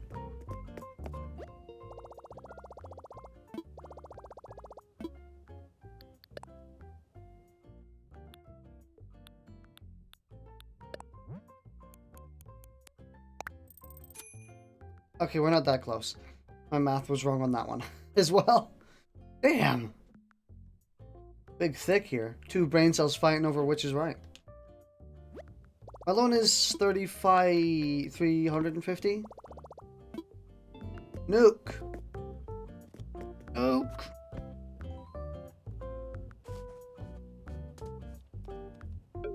How much money do I owe you? Oh, I could have checked in the bank. I didn't even look. There's my two brain cells fine again.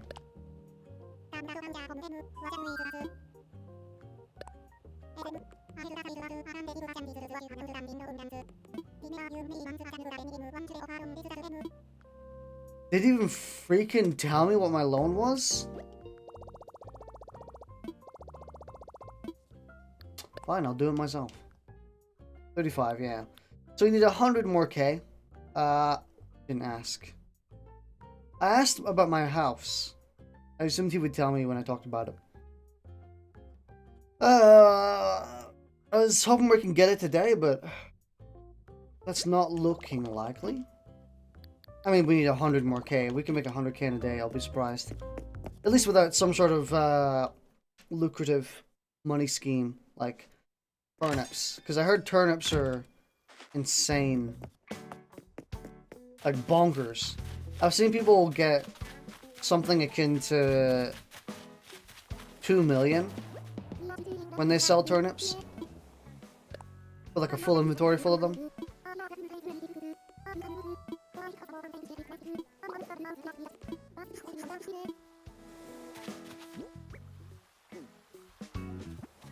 What about the balance? Yeah, you were right.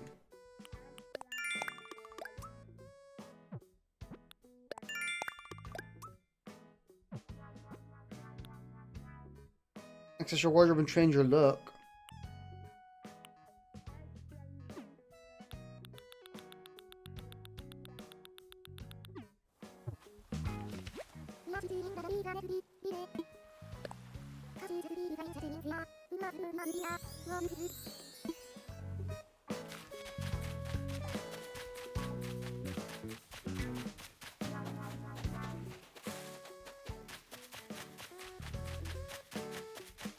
What's this person doing?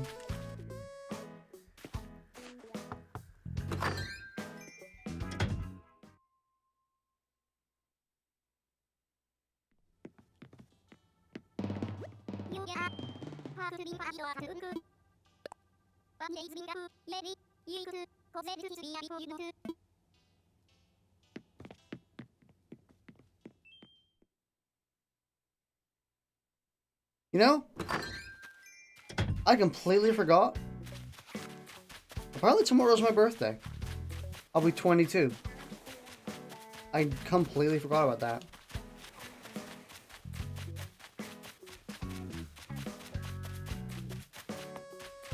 Jesus, 22 years old. Fucking hell. You know, when I was 19 and I saw people who were age of 22 or so, 23, who were like, damn, I feel old. I was like, how could you feel old? You're like 3 years older than me and I feel super young. And now that I'm actually basically 22, I'm like, wow, I feel old.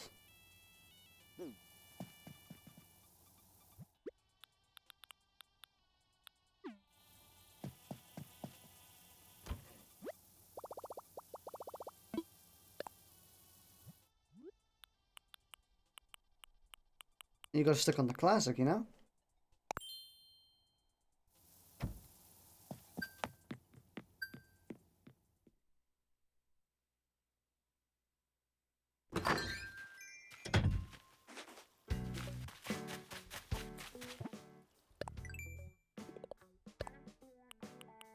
We should talk to our neighbors first.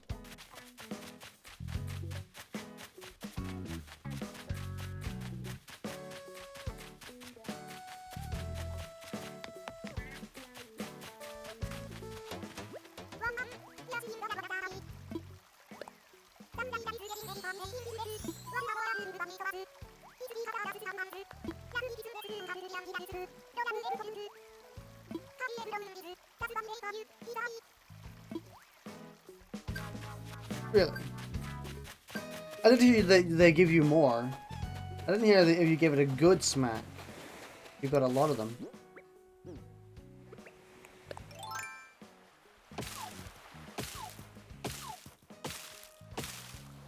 Come on!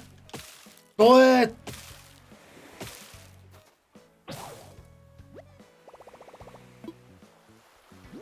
Well.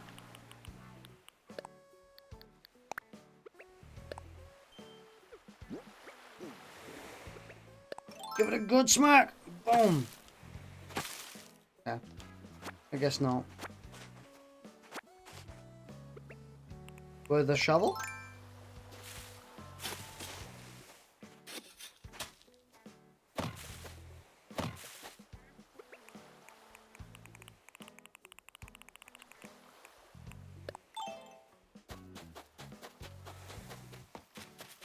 I wonder what would give a coconut tree a good smack.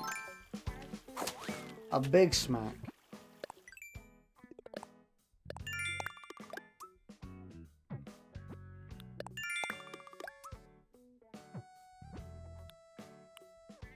Catch fish. Complete DIY.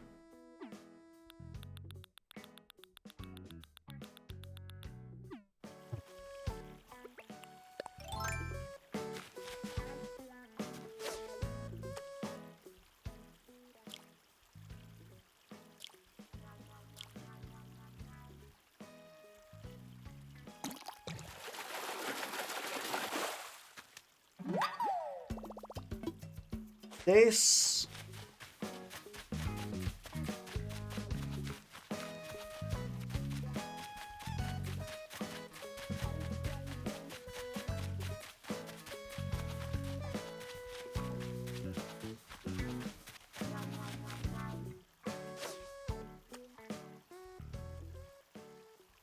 Oh, he snuffed it.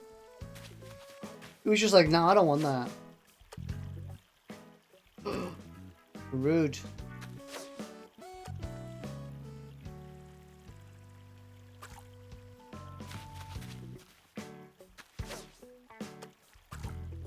It's a fucking egg. It's so annoying, it's gonna be an egg.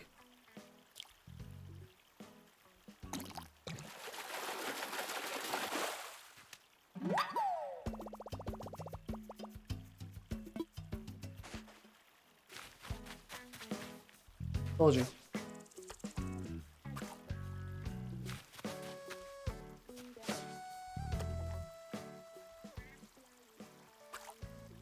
Dude, these fish are so fussy. Oh, wrong way.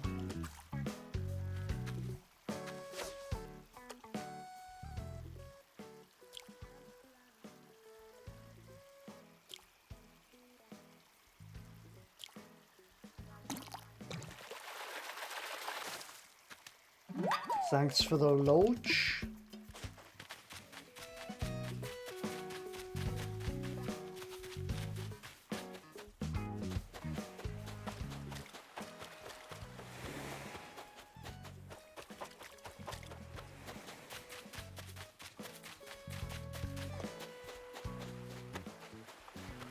Oh, I scared it away.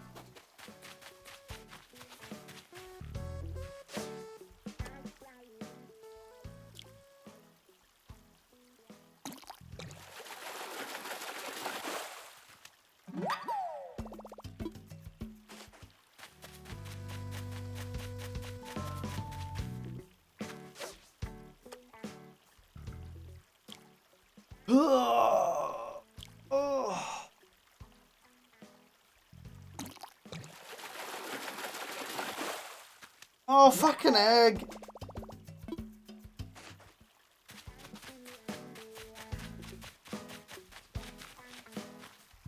These eggs, I swear to God.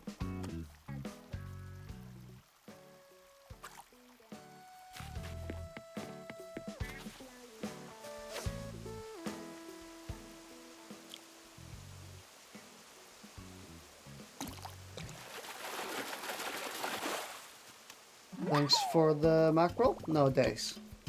Mackerel has fully yellow wings. Wings? Fins. I don't think mackerels have wings.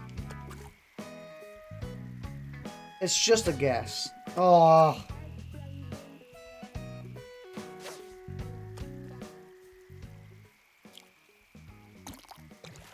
If you get it on their body, they should instantly catch. As in, go into the catching animation.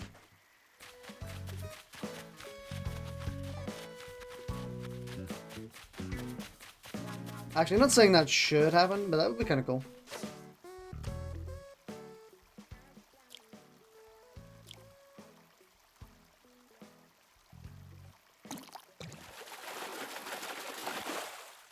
Fucking eggs. Try to complete the challenge! I don't need your shite.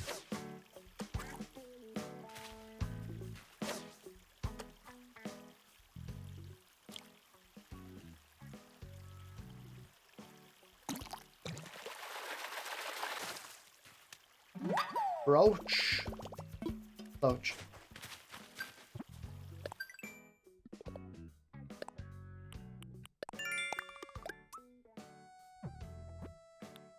Ten flowers. I mean, we should actually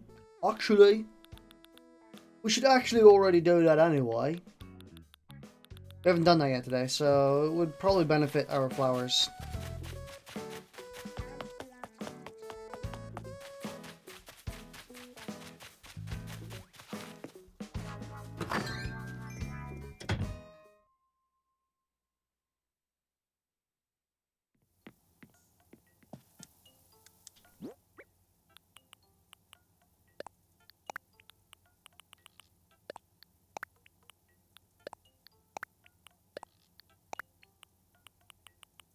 Let's get our watering can.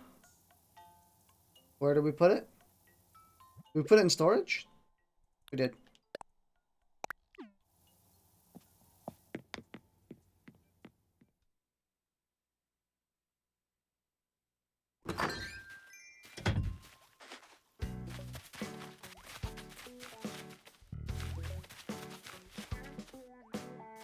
What's that noise?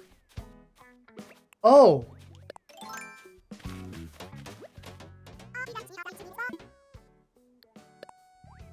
I see.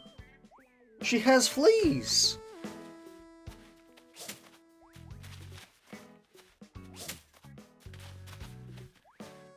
That's weird. Got him.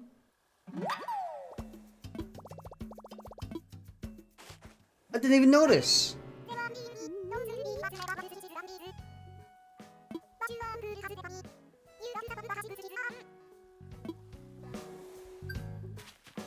That's really cool.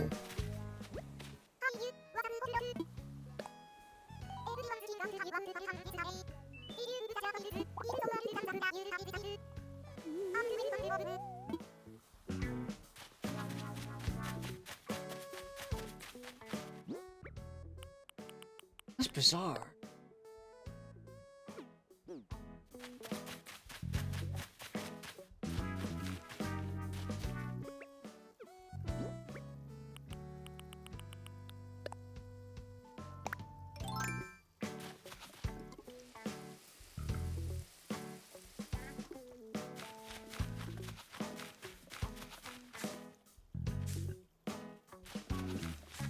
No, not the tree.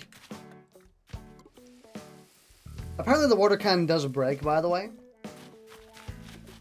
I didn't know this earlier, but I looked up the durability of all the tools. And apparently the water cannon breaks.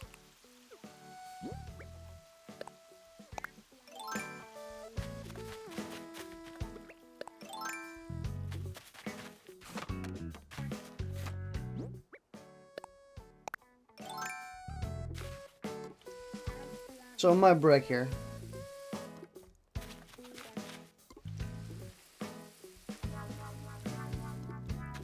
Oh, got him. At least we got our thing.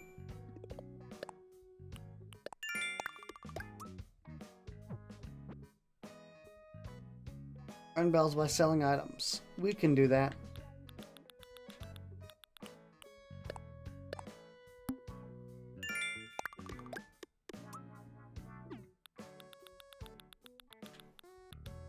Flea flicker.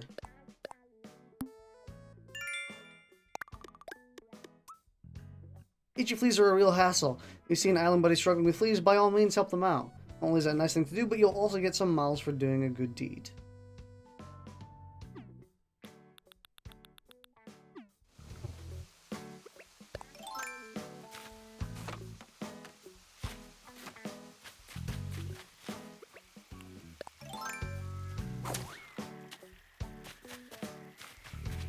You know, I always like it when games have things that you don't really think about.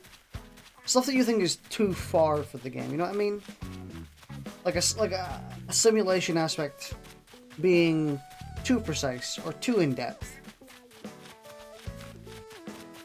Or being able to do things that you logically wouldn't be able to do for design reasons or performance reasons. For example, in VR games like Boneworks. If you can think, or if you think about it, you can probably do it. You know?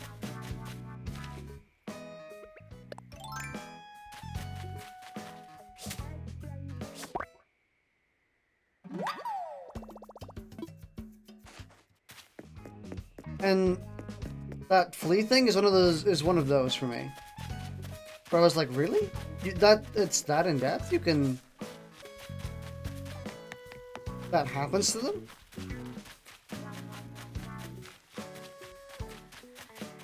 So when they were screaming, like, bloody murder about them itching, I just kind of took it as something weird.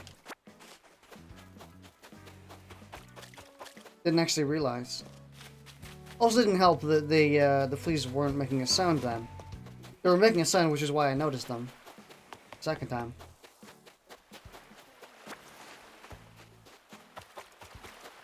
I guess maybe maybe the fleas weren't making a sound the first time.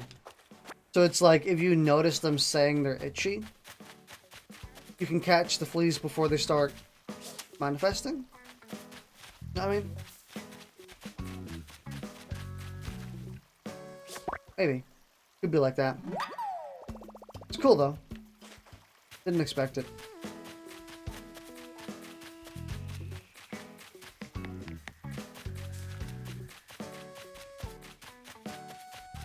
You know, we might play... I said we were going to play Tabletop with BFZ later tonight. We might play, something like Mario Kart 8. A bit of the left field. Performing Nintendo.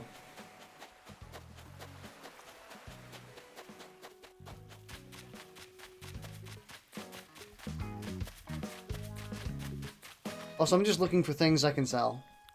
So I can get 5k.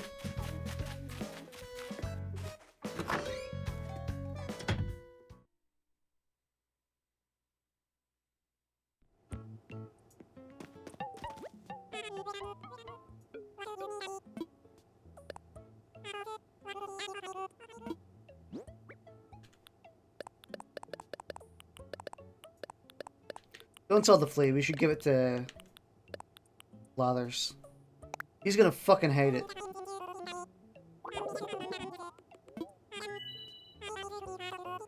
No!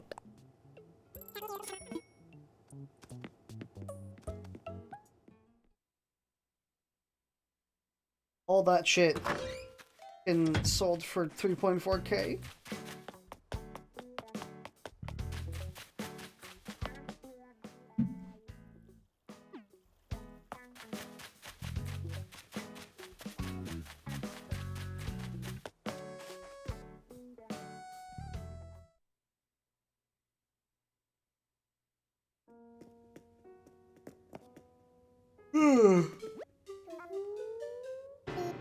There's I've got something wonderful for you. Do you want it?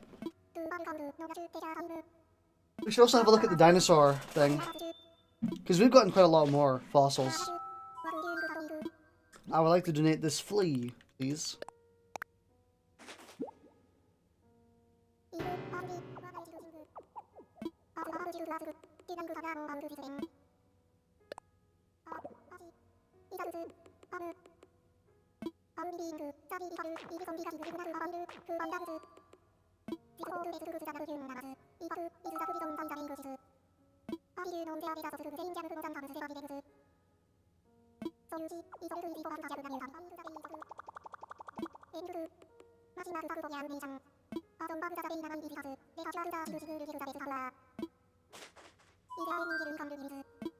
Oh. Let's have a look at the dinosaurs.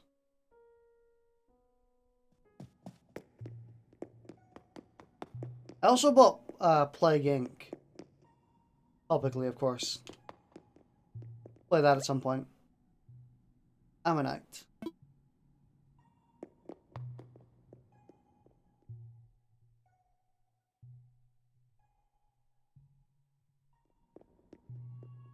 Oh, hey! You're finished!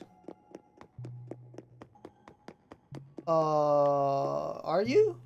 It looks like you're missing your tail to me. Yeah.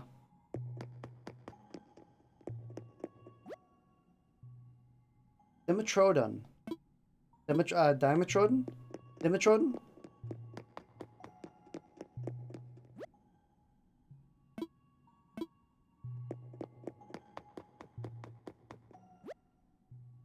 Spinosaurus. T-Rex.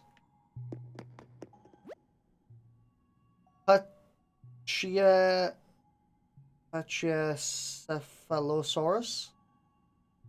I think it gets really hard when you get to the zombie virus. I heard it does. It's very tactical. Pachycephalosaurus. You know what? Pachycephalosaurus. Wikipedia.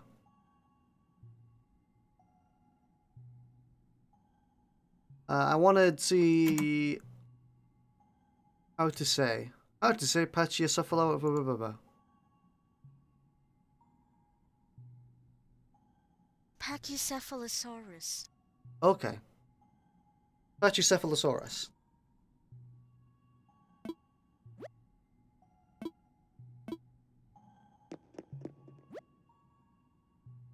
Iguanodon. Parasaurolophus. Forus. Parasaurolophus. Ooh, you complete. Ophthalmosaurus. Ophthalmosaurus? I think I get that right. That's just a turtle, by the way.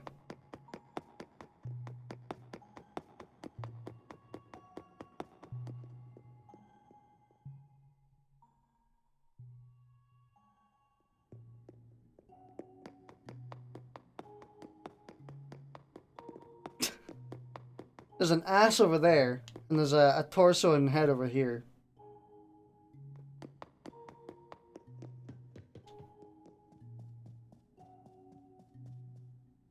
You know what I like? These are all actual characters in the game.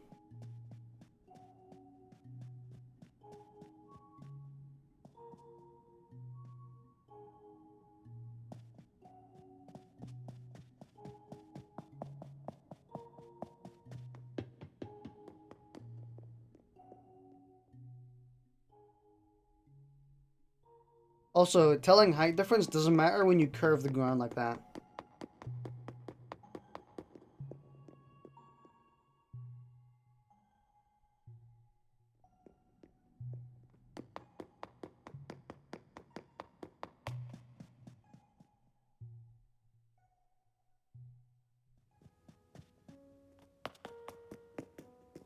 You know how games are sometimes put in schools to teach you about things?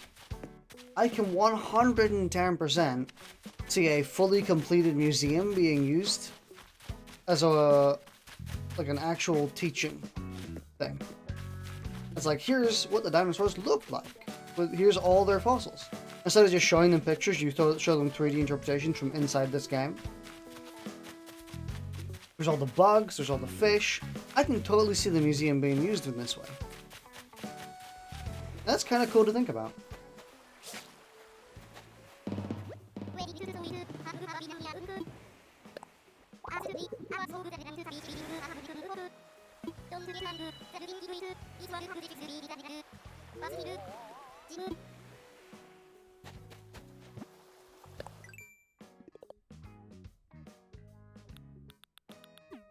We do have enough to go to another island.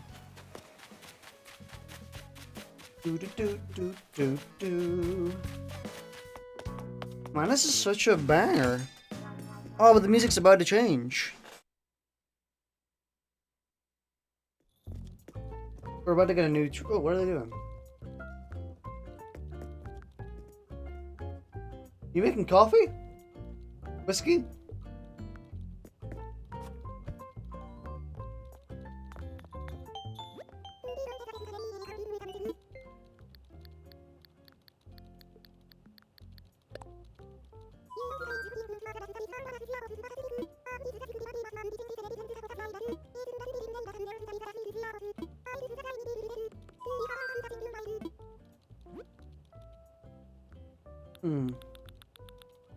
No, I should submit some of my art to this. I know you can do that.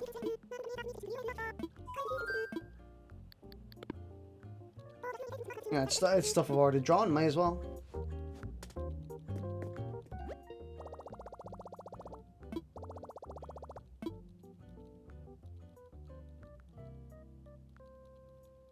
Yeah. Redeem Nuke Miles so we can get a ticket.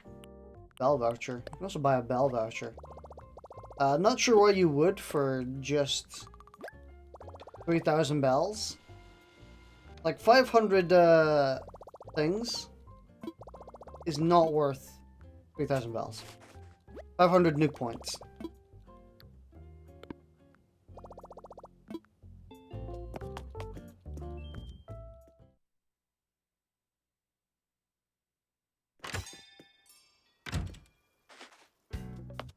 Nuke miles, that's what they're called, nuke miles. 500 nuke miles is not worth 3,000 bells. I would say it's closer to... I mean, I'm trying to think, what would I actually want to get for the transaction of 500 nuke miles?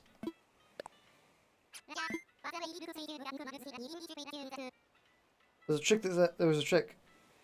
Spiffing Grit Shuttle to get all the pathogens that can be used for all, the The bacteria. You're almost done, save the game, finish it, and when you're on the title screen, load out the game, save game, and rinse and repeat. Ah. You basically just do instantly complete over and over again. Makes sense. Wouldn't be a very fun thing to watch, but definitely doable.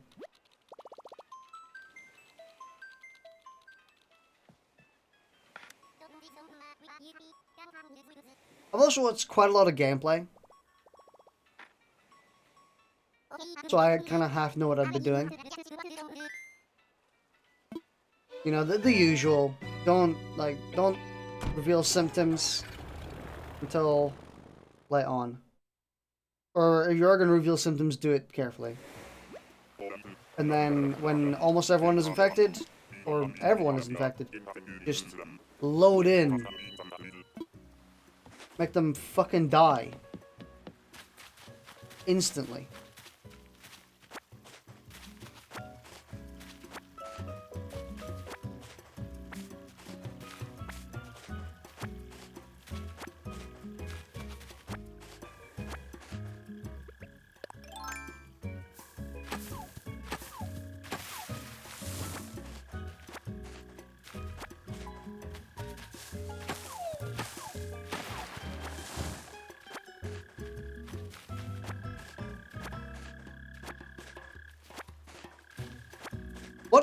What kerfuffle did the development team of Plague Inc. have? It wasn't just with China, because very recently China actually banned the game. Because China is China, and China's a corrupt government who can't understand that. Yeah, China straight up just banned the game. Which is ludicrous. That's like prime corrupt government shit. Banning a game because it's about giving people viruses. Even though Plague Inc. is an excruciatingly educational game. But you know, corrupt government be corrupt government. But there was another controversy they had like about a year ago. What was it with? I'm trying to think. It might have been with like another virus, or I think another country banned the game, or didn't like the game.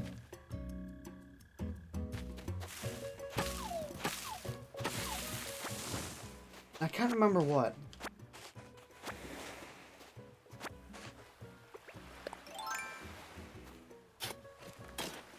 Yeah. I was just saying that the eggs popped out when you did that instead. Since they said the eggs pop out if you give it a good smack. Trick doesn't work on the zombie virus. Yeah.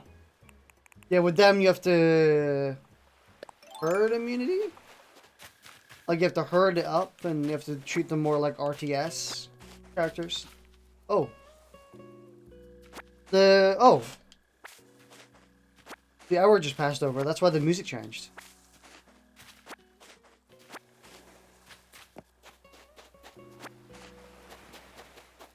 But because we're not in the town, we didn't get the jingle.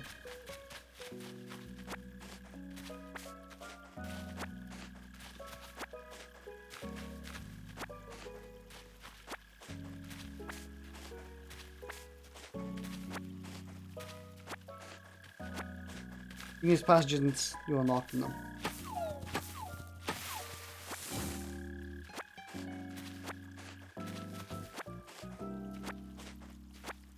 Oh, I saw an article recently stating that Darkest Dungeon is getting a PvP mode. Darkest freaking Dungeon is getting a PvP mode. I was like, what? You fucking... What, dude?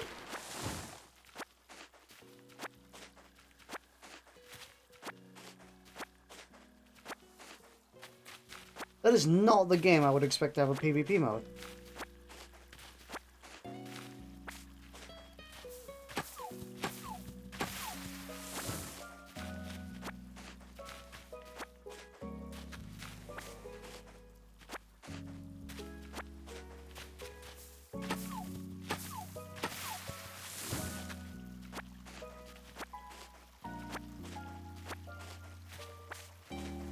I don't know if I'll play it. I've really wanted to play Darkest Dungeon again. Actually, I wanted to play Darkest Dungeon forever. I played it a lot when it came out. And then I tried playing it on stream twice, 2 times. Both times I gave up after about 2 or 3 streams. And I really wanted, you know, go in and actually do it, you know? Actually play the game, actually create a team, actually, you know, play it.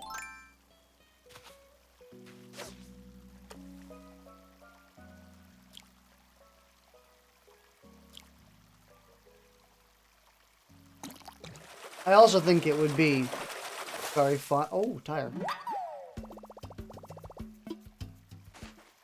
I also think it'd be very fun for stream chat, because I could put viewers in the game. I also always wanted to do what John Wolfe did with Darkest Dungeon, where he invited other people along into his stream, as in friends, and he gave them a character, or you know, the character they wanted, and then they got to choose the moves they did. So basically, you know, he chooses his character's moves, his friend chooses their character's move, the next friend does theirs. So basically, instead of being one person controlling a team, it was a team playing the game together. And I always wanted to do something like that.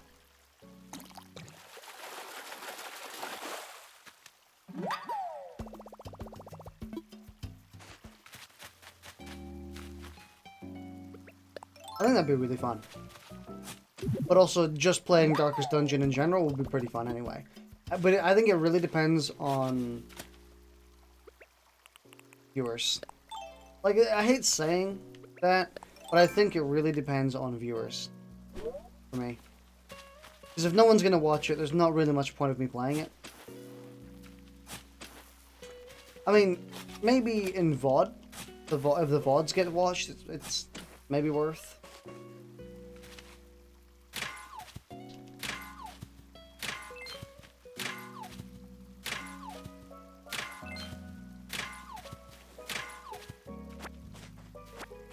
But for the most part, it really does depend on if people care. Because if no one cares, I don't see why I would. Not true, by the way. Don't have that mindset. For example, not many people care about this game. Are watching me play it. I'm still like, well, I'll still play it. Yeah. I'm still gonna play it. Every single day. It's fun.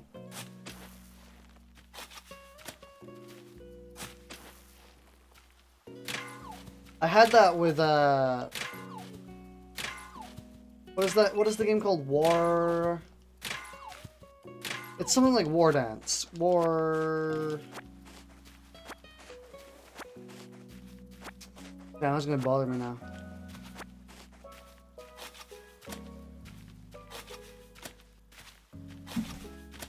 Search for War on my Steam list.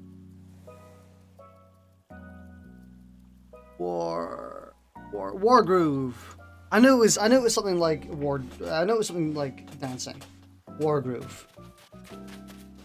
I played War Groove a while back, and I got actually 0 viewers. And I felt my commentary also wasn't that good when I was playing it, so I was like, you know what, fuck it, we're not playing it again. No one cared, and my commentary was horrible, so it clearly didn't really mesh with my commentary style as well. So I'll just abandon ship. And it's a shame, because I was really excited for that game. It looked really fun. I bought it twice. I bought it on Switch, and I bought it on PC. I have only played it for like 3 hours total. Well, maybe 4. I played quite a bit more on Switch. It's one of those good games you can kind of play on Switch and just, you know, it's a good time killer. Not enough of a time killer for me to play it a lot more though. Like I said, I only played it for about 4 or 5 hours total.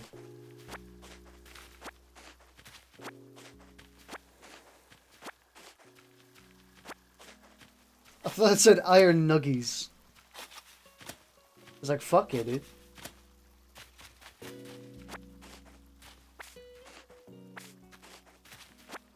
Oh, I watched The Rise of Skywalker last night again. Watched it with Bippin. Since me and Bippin watched every other Star Wars movie prior. And we were just waiting for The Rise of Skywalker to come out. And it came out, and we were like, alright, well, let's watch it.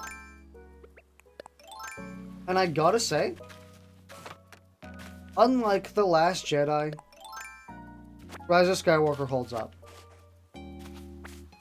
The Last Jedi, for me, I know many people love The Last Jedi. Don't know why, but I guess you can enjoy The Last Jedi if you kind of shut your brain off a lot. I'm not saying that people who enjoy it are stupid. Just saying, you know, it's a good eat it movie. Also, people who watch it once as well. I'd imagine those people can enjoy it. But I've watched The Last Jedi 3 times? No, yeah, 3 times. 1 time in cinema, 1 time with friends, and then another time with Bippin.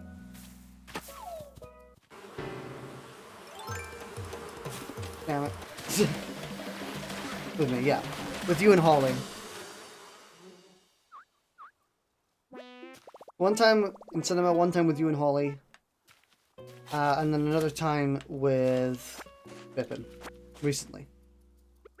And the first time I watched The Last Jedi, I thought it was spectacular. I thought it was an 8 out of 10. I thought it was so good. The second time, holy shit, what a freaking nosedive. The second time, I was like, dude, this is the worst Star Wars movie. It's horrible. And again, if you like it, that's fine. But, man, and then I watched it again with Biffin recently, and nothing changed. I still think, at the very least, it's tied for worst. It's pretty bad.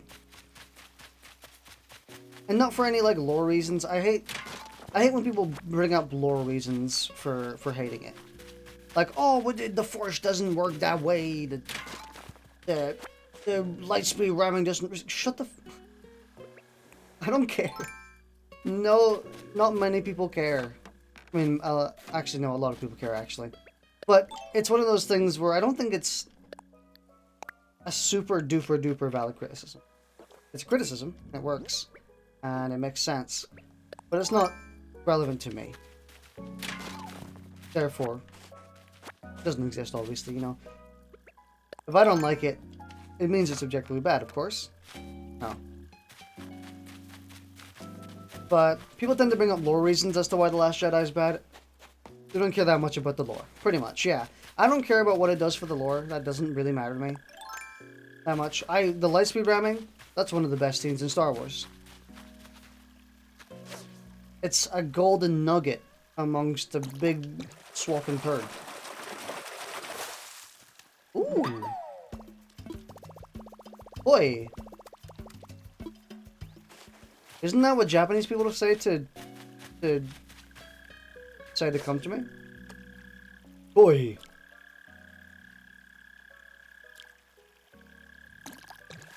Thought it was a steak.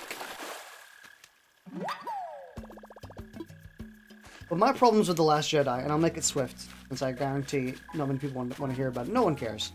But my problems with The Last Jedi are its pacing, its structure, its characters, its arcs, etc. Basically, everything that isn't to do with the lore. It's more like the movie aspect instead of the actual content. Production aspect. There we go.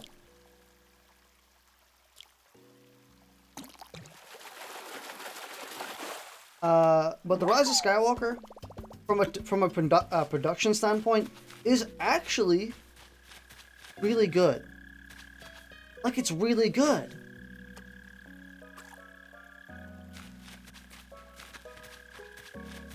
It is a super like, the pacing in Rise of Skywalker is akin to Kill la Kill. It is so fast. It is a super fast movie. It is so fast that the second time I watched it with Bippin last night, I felt like I was missing stuff. No, like, not in a bad way, but in a more like, wow, we're moving so quick. Characters are like talk so confidently, and the writing is so good that the plot just moves. It flows. It goes. But now the quality of that plot, I mean, that's up for debate. I thought it was good. Rian Johnson did come out and say he doesn't care for the Star Wars. He just wanted to tell the story regardless of anything already established. Yeah, it sounds like he just wanted to make a sci-fi movie, and the Star Wars crew misdirected that as him saying he wanted to make a Star Wars movie.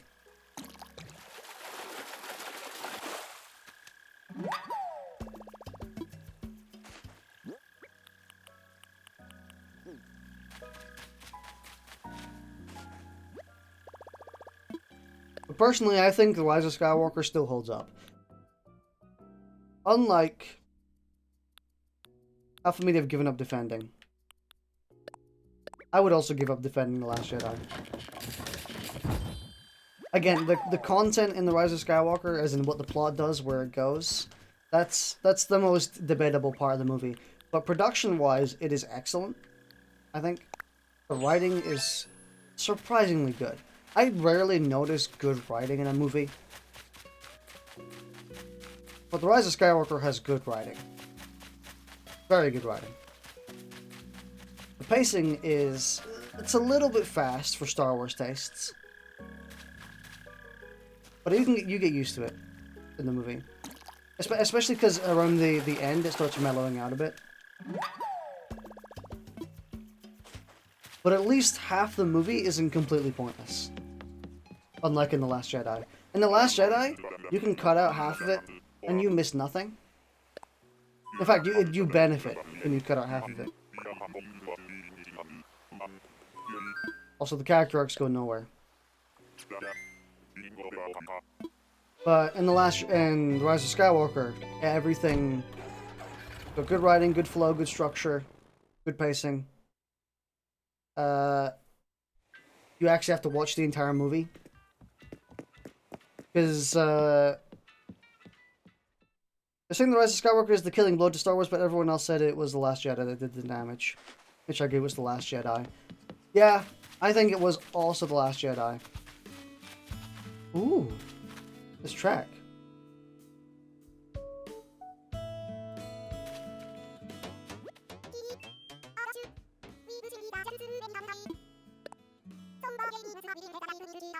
It's about the eggs! It's about the eggs! I don't care!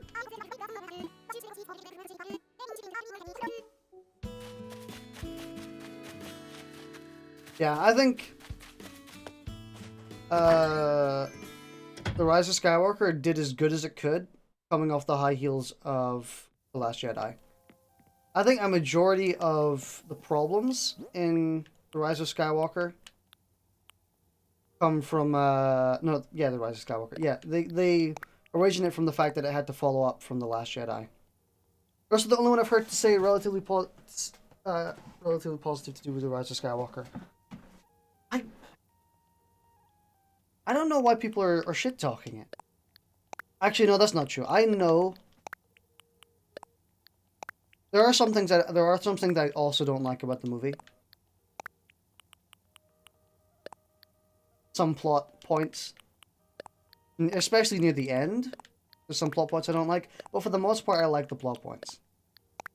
One of them I fucking despise. It's almost positively why I give the movie a 7 out of 10. Instead of, like, an 8. One of them I really hate and I really think is stupid. But... oh well.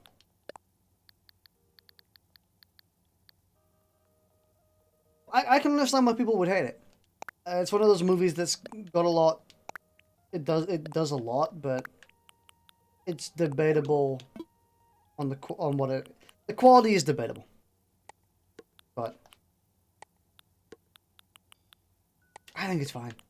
I think it's mostly fine. It's 99% fine. It being a dull movie is the common thing I've heard some lore stuff, and Raylo being an actual thing. Yeah, Raylo is an actual thing, kind of. Kinda? Kinda?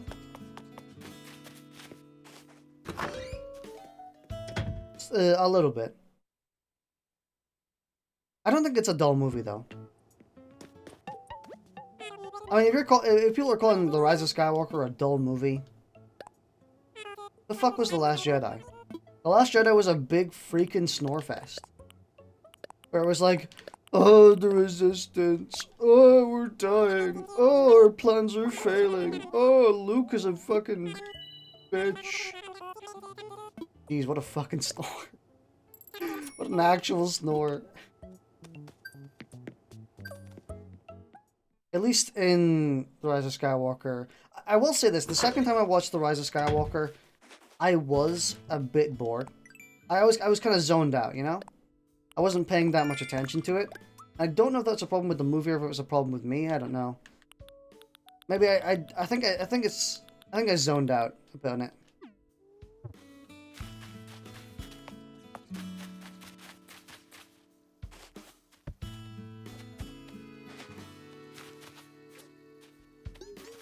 But I wouldn't say it's a dull movie.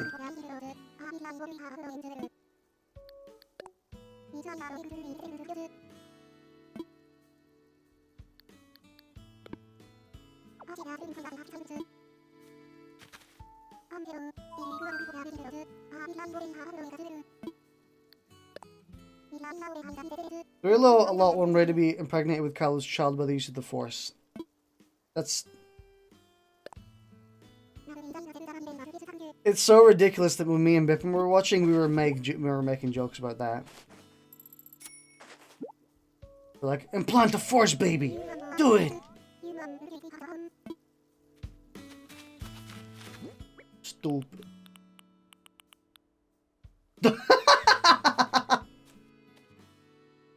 Thank you. Thanks for the dungeon. Oh God.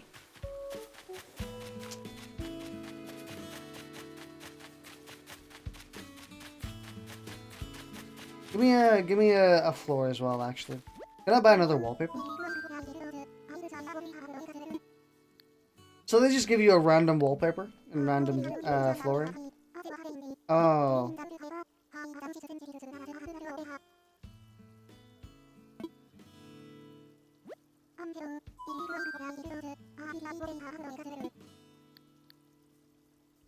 What's a rug?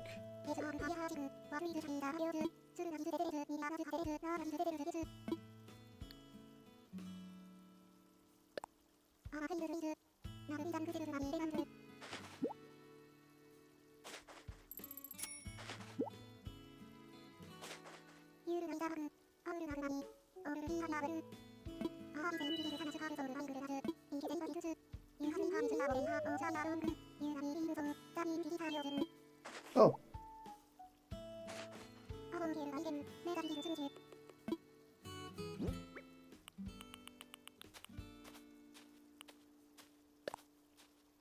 Oh, I can't place it.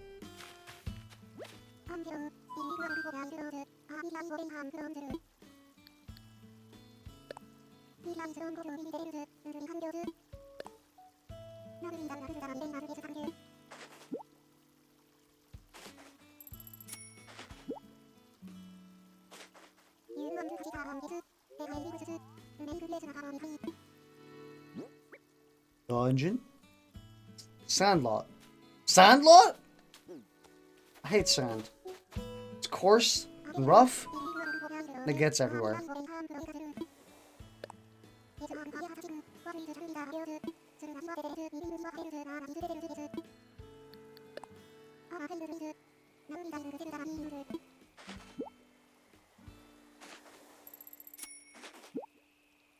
Also, anyone who says that the prequel movies are better because of the new trilogy existing, no. The writing in the prequels is so fucking bad. Holy shit.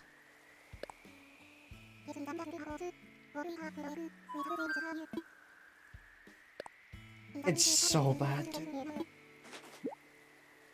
One person I watched, like Ray as a character,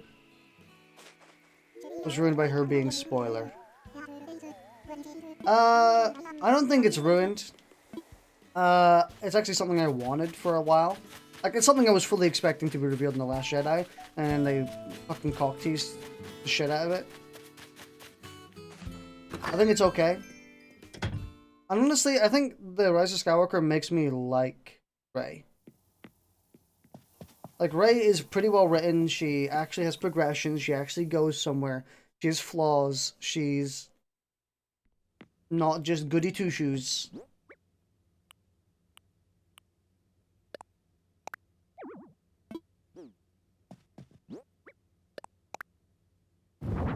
Oof.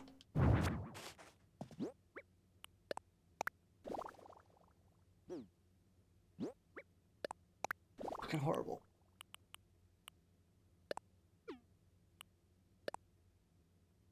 I absolutely despise the Rayla thing, as they were a victim of all this shit. I also don't like it. But that's not the thing I don't... Like, it's something I can be like, okay, sure. Actually looks alright. I mean, it's a dungeon, but it looks okay. Wow, it's 3D.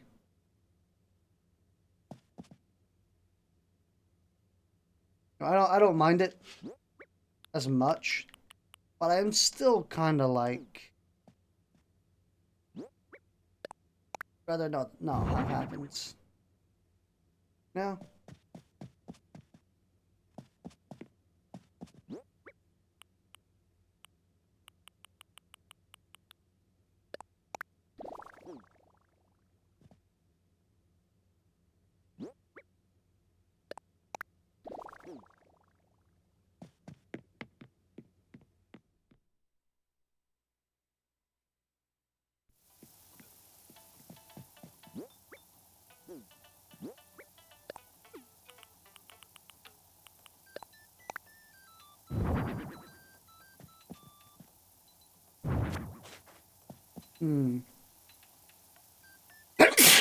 Excuse me.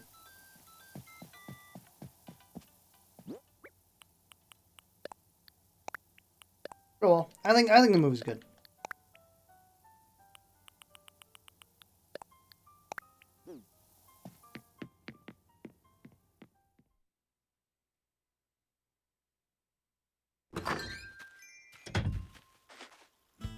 And my opinion still holds even after watching it again.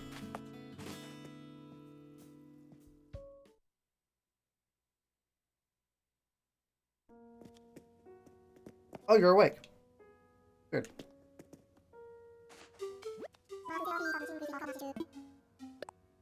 I think that's the biggest achievement, is that my opinion didn't change that much in the movie when watching it again, as opposed to The Last Jedi, which went from, this is the best Star Wars movie, to, this is the worst Star Wars movie.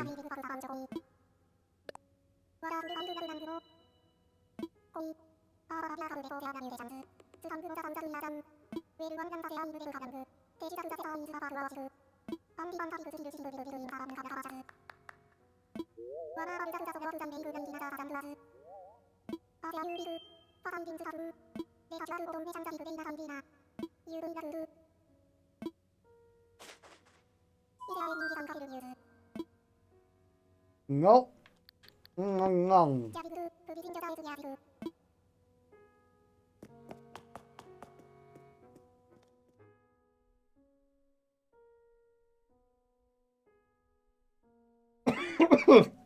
Oh, went down the wrong throat. No.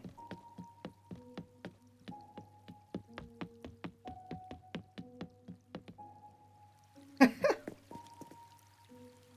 at that little boy down there.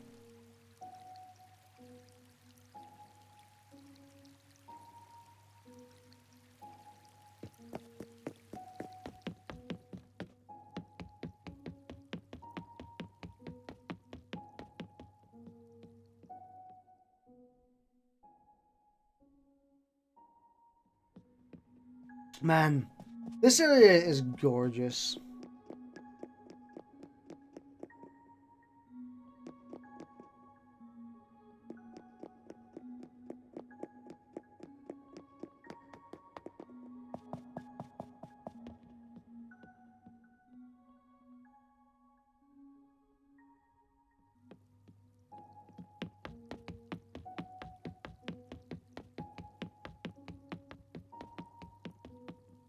I really want to see this museum fully decked out with everything.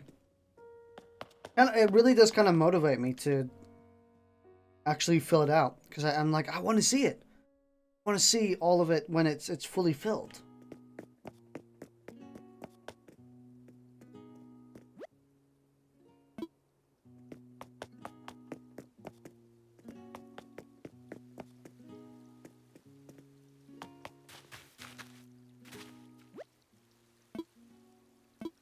Now the question is, where's the tarantula?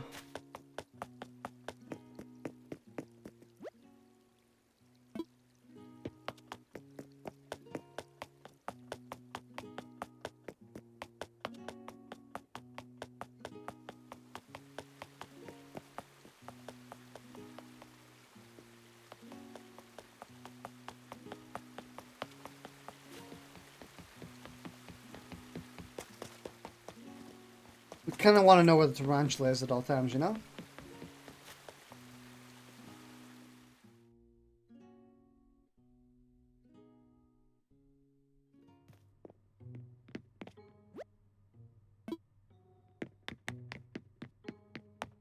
I would guess in here. Hey!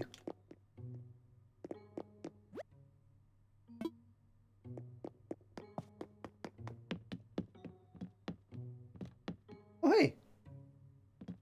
Small little grasshopper.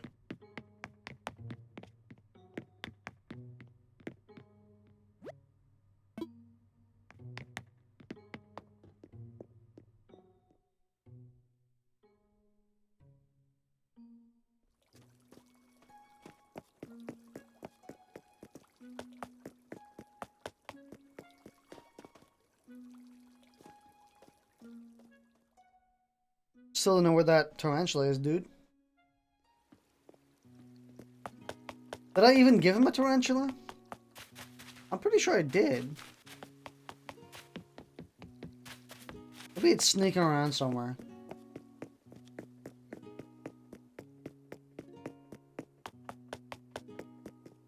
I guess we'll never know. Maybe it's on my back. Maybe it escaped.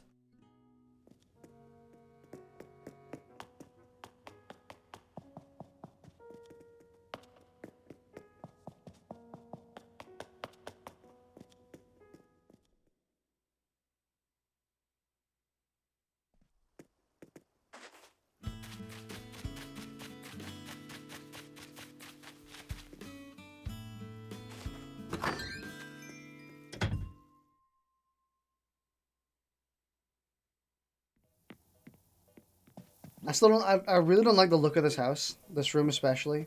I think this room so far looks pretty good. If we got a darker wallpaper that wasn't a dungeon, I think this would look really nice so far. Maybe put a bed in here. Like to say a bedroom or something.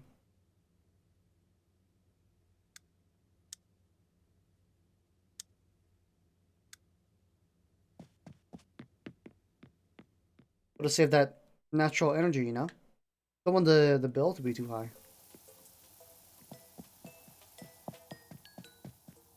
Maybe put some fish in it as well. We're not even worth selling, so.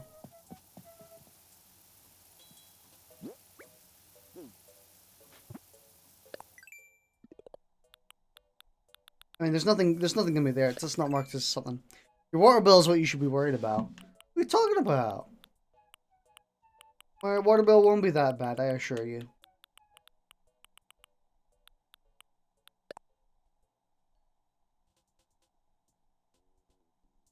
Oh, it tells you it was donated. Not donated. So we captured one, but we didn't actually put it in. No wonder it's not there. Do I have it in here? No.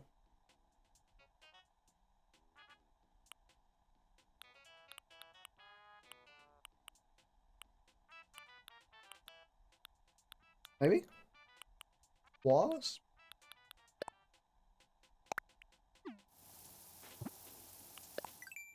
Wasn't there a thing to catch a wasp? I'm guessing, we have to, yeah. We have to catch it. We can't just put our inventory and say, hey, look, we caught wasp.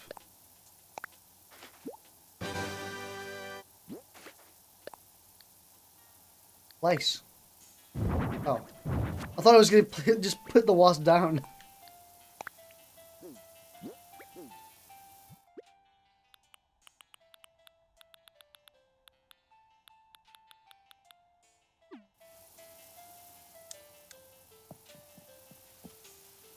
Oh well. Yeah. Oh, and we can play again tomorrow? And what's the your location?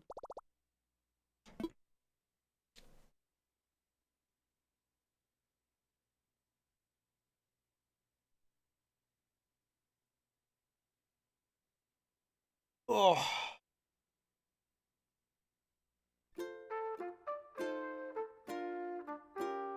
Alright. Well, I shall see you later. I'll probably be streaming later tonight. Maybe not, maybe. We'll see. Alright. See ya.